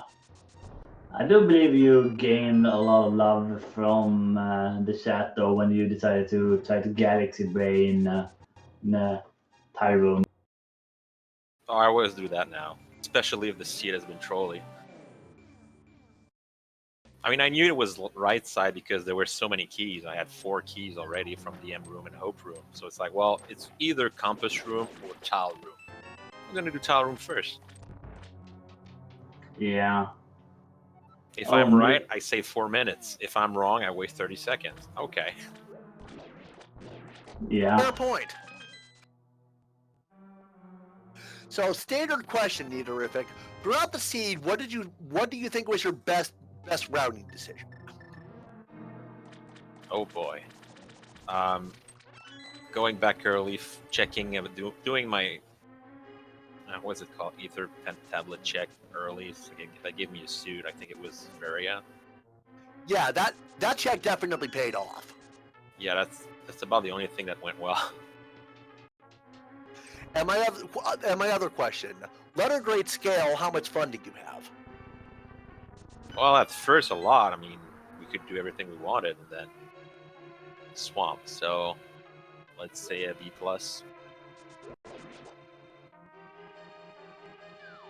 That's pretty high, considering what the seed did to you guys. So how early did Solsky do Pendant Swamp? I'm just curious. It took him a while to his get go to mode. Bo was his go mode. It was for his go mode for Solsky. It will be for Mix because he's in Swamp now. Yeah, I went back to Hundo Super Metroid instead of checking. I mean, left side Pendant Swamp. Come on. But if I had followed Density, I would have gotten it earlier. Hey, NDS found the red mail in Ganon's Tower. French Vanilla. Anyone? Yeah, French Vanilla. That was on the hookshot test. And he's about to head into render room. But yeah, what were you gonna say, Nido? Anyone found Wave? Yeah, It was yeah. Where was it? Sorry. Pet. Oh, pedestal. Okay. Well, I knew fairly early it wasn't a pet seed, so I never checked it. Yeah, NDS got it. I don't think Miggs is not going to have all 3 pendants, so he won't get it. Yeah. Interesting though, Miggs has not been in back of escape. Oh boy, what was there again? Hookshot. Oh boy. That's yeah. Yeah, you cannot actually beat Argus without the hook shot, right? You can't even get to Argus without hookshot. Can't get there. But he's not required, so if he can hover, he can Right. win the game. There's also He's the about to cool find his model bow, I buns. think. specifically also switching out to the bombs just to deal a little bit of damage to that chest. Even gonna use auto bombos. I think the only checks I had remaining before Bow were Sahasrara and Eastern. So like third Come to on, last Migs. my location. Come on, Migs. That chest probably has a family. Okay, he is tilted to the point of being perpendicular to the ground. And Miggs has forfeited, saying Swamp Palace can suck it. You cannot turn into a robot there. It was hard to hear what you said.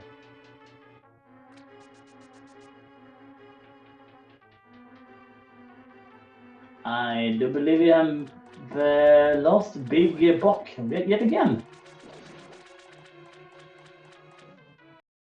Let's see, he said Swamp Palace can't suck it.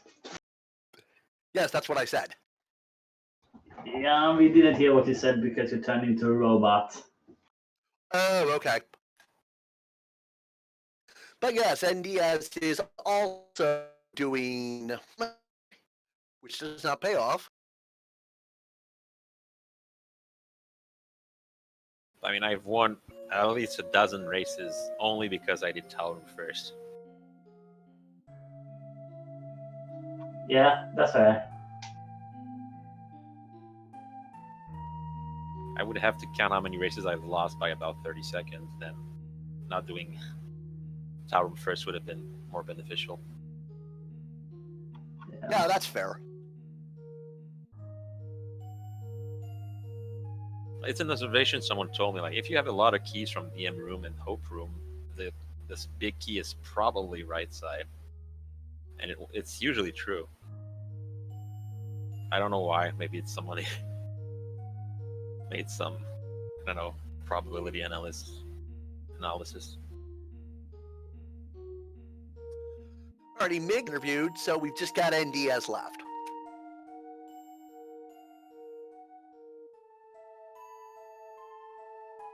Has he completed Super Metroid?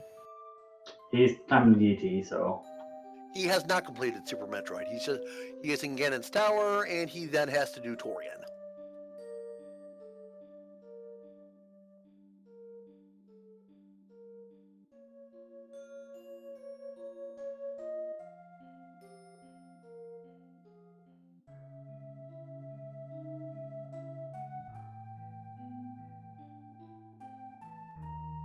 All right, so I'll head out. Thanks for commentating, and thanks to Miss Metroid for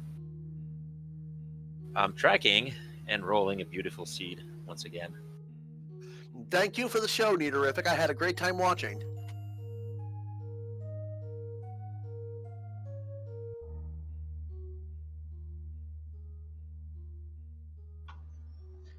Yeah, NDS doing the basic climb here. Oh, we got knocked down by the cannonballs, but that's fine because if you fall off, you can just dash through them on the second try.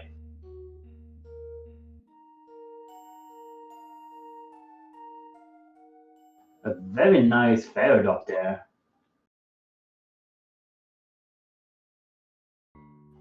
I also want to mention that near this, if NDS did open the chest in Compass Room in the order that is normalized, then I would have been right on his one, but he decided to open it in a different way because why not?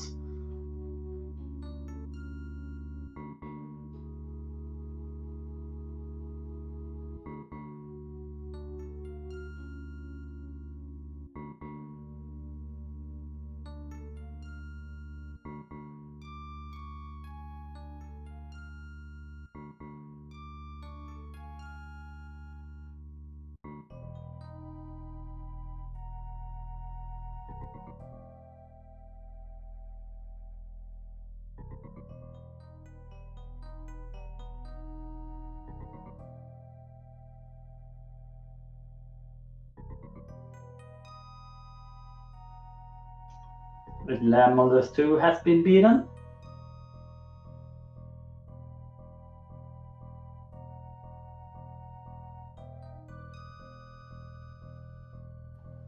time for the Wizrobes.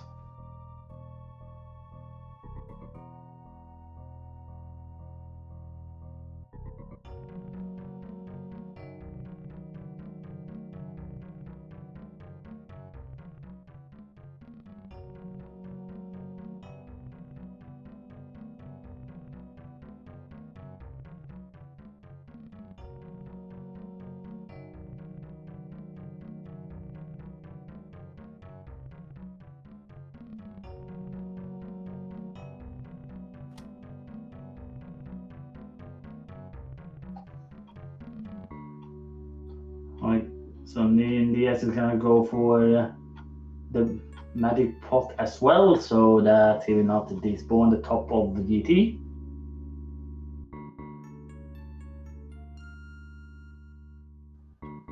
And he's also gonna open all of the chests.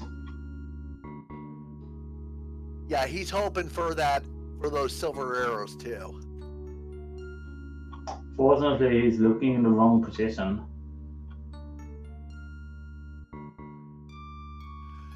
If the silver arrows had been in Ganon's tower, he would have said my tower, right? Yeah, it would have said GT. Oh, did not decide to open that chest though. Interesting.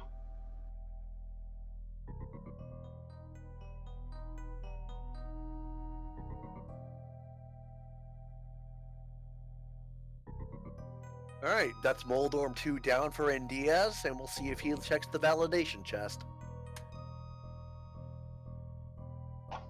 He doesn't. He's just gonna go ahead and beat the game. Alrighty. Yeah, we are getting confirmation from Nerofik that it has to be in Fat Fairy because he did do catfish. Alright. Okay, Ndias is into Agate 2. See how this goes. Nice triple. 1, 2, 3, triple. Aww.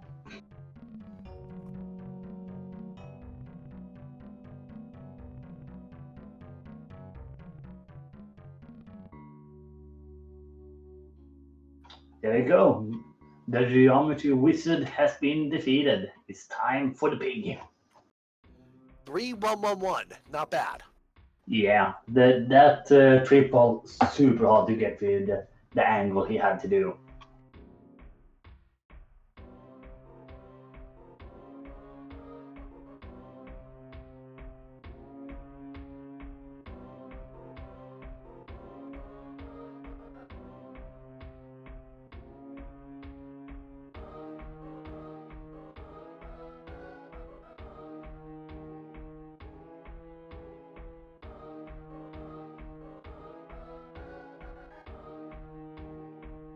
Wow, you actually got Ganon to look at him in that position. That's nice.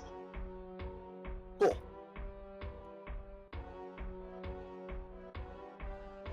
And Diaz going for a little bit more safer position when it comes to damaging Ganon at that position. But that means that you're gonna have to do an extra phase of fire.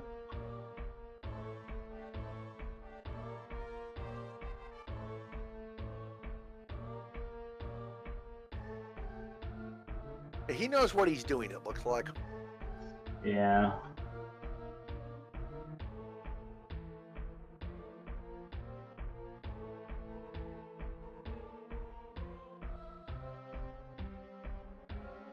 Okay, switching out to the lamp for the torch glitch.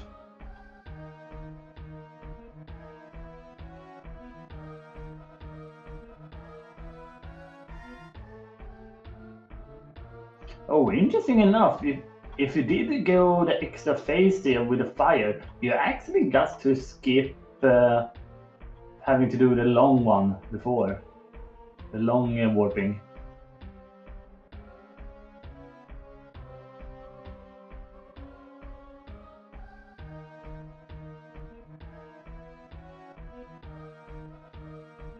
Oh, accidentally triggered the standing still Ganon. I guess frozen is maybe a better word for it.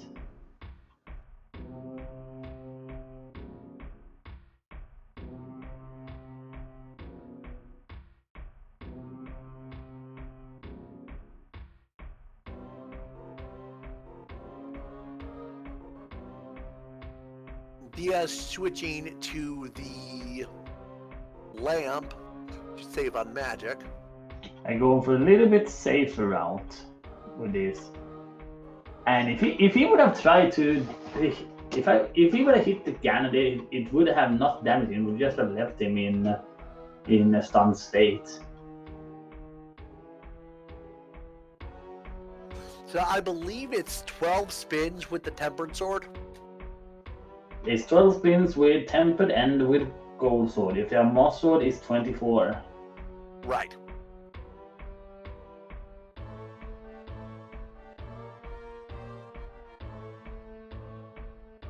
But yeah, that is those 12 spins you mentioned. Single hit for NDS.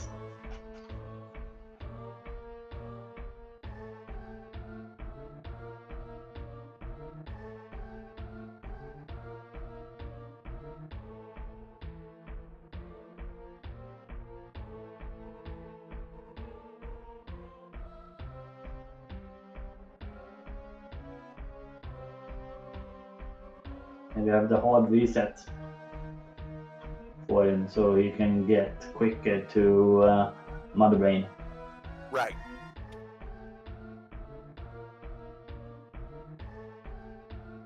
And look at how much health he has. He found all 14 energy tanks. Beautiful.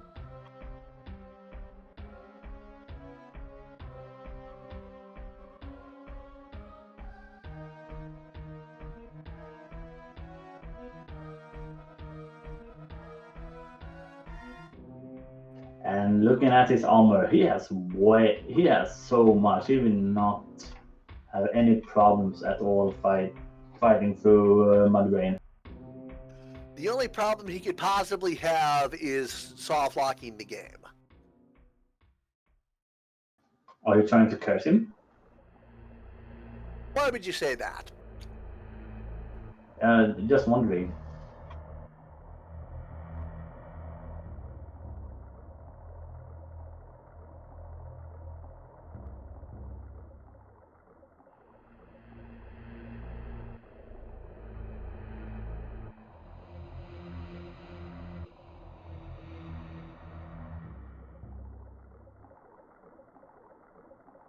Alrighty, we will...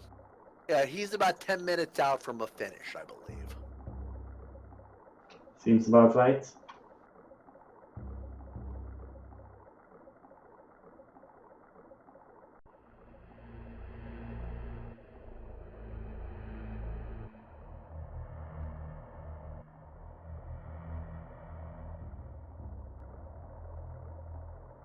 Doesn't he have plasma? I'm fairly sure he got it, but I don't remember for sure.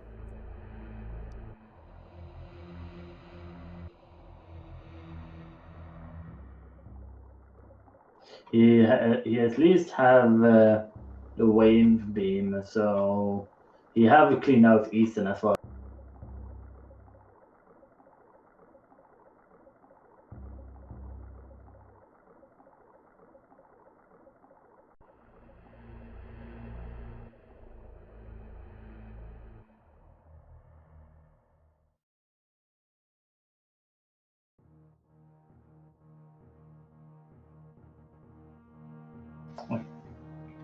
Is he gonna get the trick?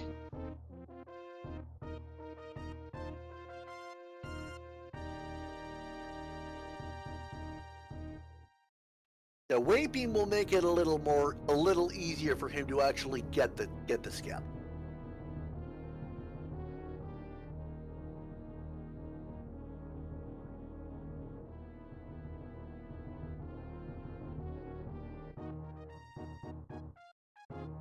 Well, it looked like he wanted to be grabbed.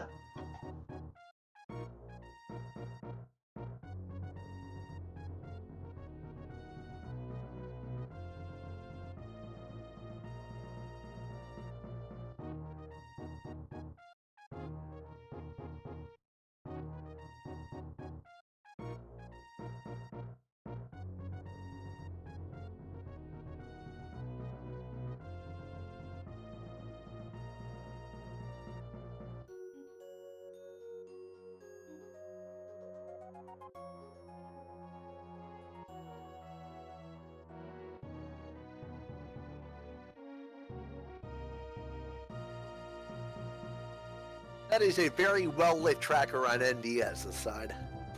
Yeah, it is. Did everything on there except the space jump. Well, he also have done Eastern. He did do Eastern. Because he pulled Ped, and Eastern was a pendant, so it's just not lit up. Yeah. And yes, he's gonna do another try here for the skip.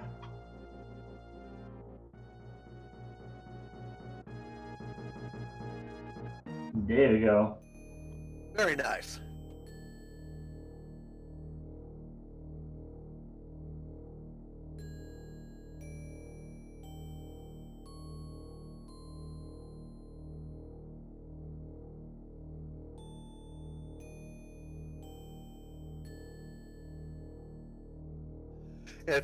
If he doesn't remember he's got the plasma beam, then he'll probably just use those super missiles. Yeah, he has way enough ammo for this. Yeah, super missiles and then charge ice wave spacer are the same damage, 300 a shot. But the super missiles can be fired much faster.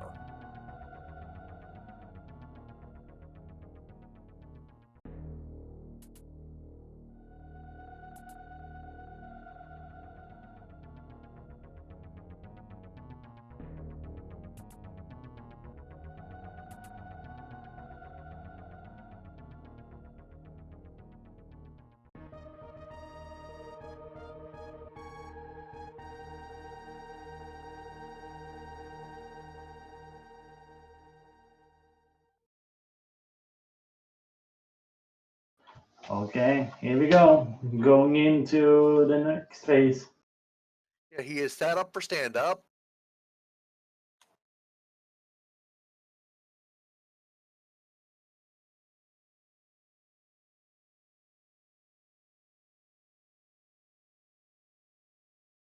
Oh dear, he'll survive from the reserve tanks, but he is not going to have enough to do stand-up now.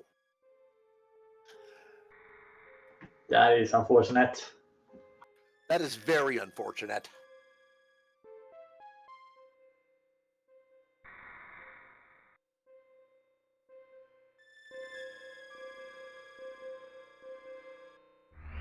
The one who had the most health was the one who did not get the stand up.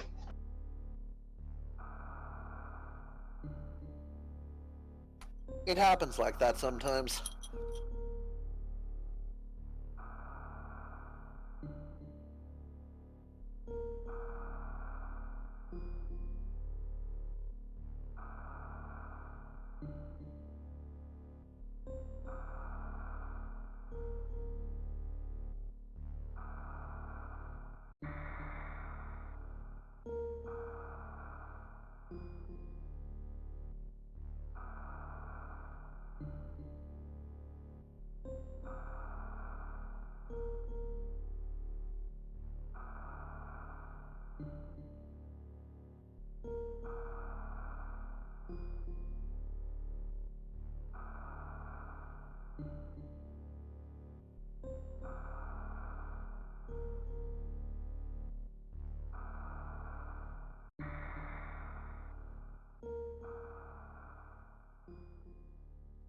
As mentioned, Mother Brain 3 has 36,000 HP. The Hyper Beam does 1,000 damage rapid fire, so 36 shots.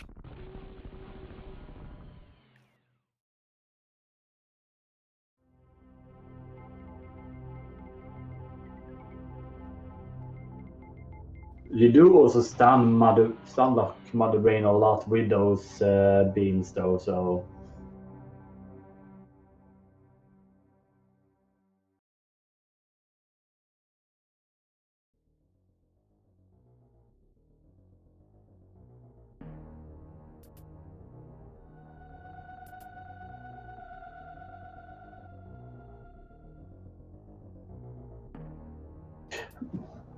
bomb hover into getting the 3.0. Nice.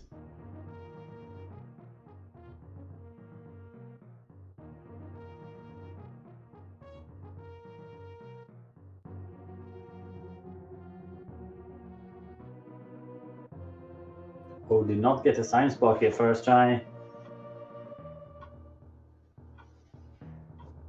Trying for the blue bomber strat, it looks like.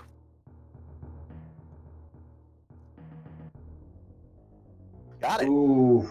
Oh no!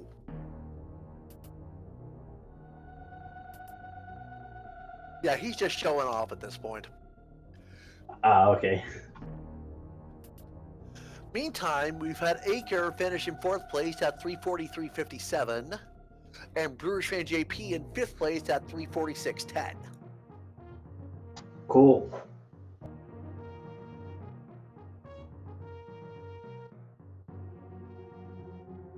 Ah, he's so close.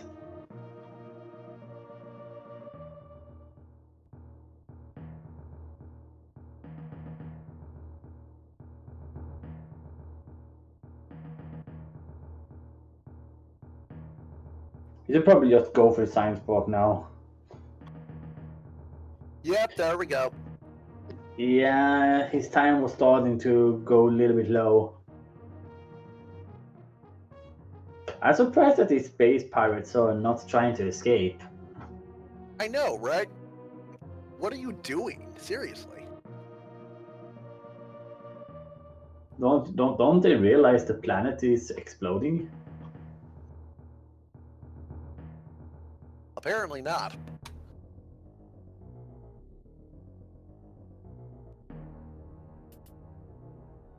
Yeah, it looks like we got a late raid by Speed Gaming 5 for the party of 24. Oh, nice. Coming in here to see who finishes.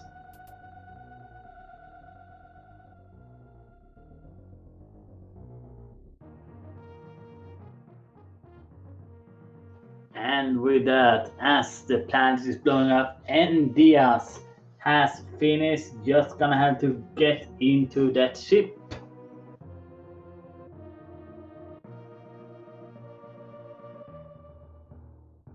Looks like he's trying for some kind of a swag strat. Well, he didn't get it.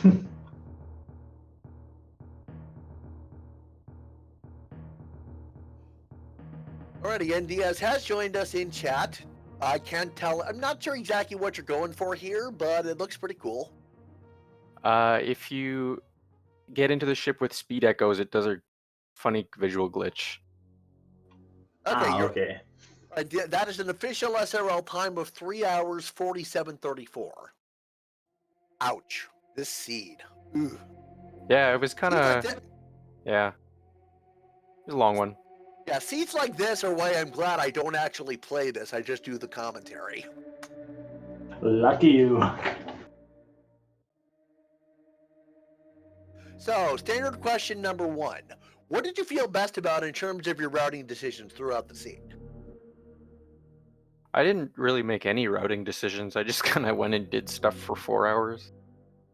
You know when you just get into a group start, you're just like, oh well, I got this item, might as well go there. You basically just tried to follow where the seed was leading, is what you're saying. Yeah. The way I routed Meridia was pretty wonky. Missed the ice rod. I liked when I went to Death Mountain early and got the lamp, and so I knew the flute was in Sphere 1, and then I immediately went and got the flute. Yeah. A very early flute is and early hooks and stuff like that is and speed boots are very nice. Yeah. I think my first item was boots. That was nice too. Yeah, there was a lot of progression in the Sphere 0, Sphere 1 areas. So my other question, letter grade scale, how much fun did you have? I had a pretty good amount of fun. I had a couple friends in my chat, so we were hanging out. Gotcha. Nice. Is that why your audio was unusable? Yeah. Unless you want me blabbing. Me blabbing the whole stream. All right. I was just curious.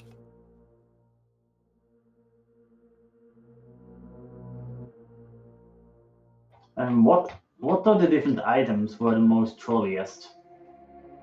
When I got the bow, I was like, oh no. And then I saw Migs quit over that bow, so that probably earned it.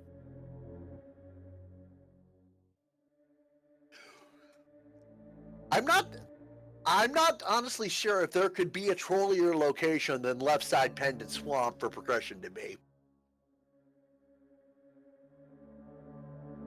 Yeah. I don't even know why I went in there to begin with. I was like, okay, I can do swamp, and then I just didn't even check if it was a pendant. I like. Was that oh, why you finished it? Yeah, that is why I finished it. If I hadn't pulled Ped for the meme, and if I hadn't tried Blue Bomber like 6 times, I would have beaten 2 more people today. So that was kind of silly too. It happens like that sometimes. Yeah. I do consider that gravity suit to be pretty trolly to get the hammer. Oh yeah, hammer left sandpit was kind of gross.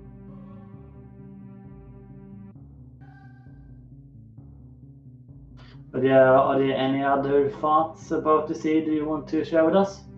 Nope, that's all. Thanks for you guys doing your thing and commentating. It's always fun. Okay, see you later. Yeah. Take care. So we do have. Thank you so much. We do have some information here to spell out. First of all, make sure to join tomorrow because tomorrow is the hard mode spoiler weekly, and as well there is also a 2v2 multi-world happening on the 17th. If you guys want to join in on that, that is also on the weekly. Multi-world's a new concept that Total came up with, where you can. Not sure if he came up with it, but he integrated it into SMZ3, where you can where multiple players can find items for each other in their separate games. Yeah, multi-world is just so fun. So make sure to drop in on that one. It's gonna be loads of fun seeing a lot of talented people playing that. That will be the Monday weekly 2 weeks from tomorrow. Yeah, for the hard mode one. On the multi-world is happening on the 17th. Right. But with that thanks so much to our runners, Endias, Mig, Solsky, and Nidofik for putting up a great performance for us. Thanks so much to Miss Metroid, who was doing the restream and the tracking. And thanks so much to my co-commentator, Big Bucket. And thanks to you as well, Angels. I had a great time. Me too. We are signing out. Alrighty, see you next mission.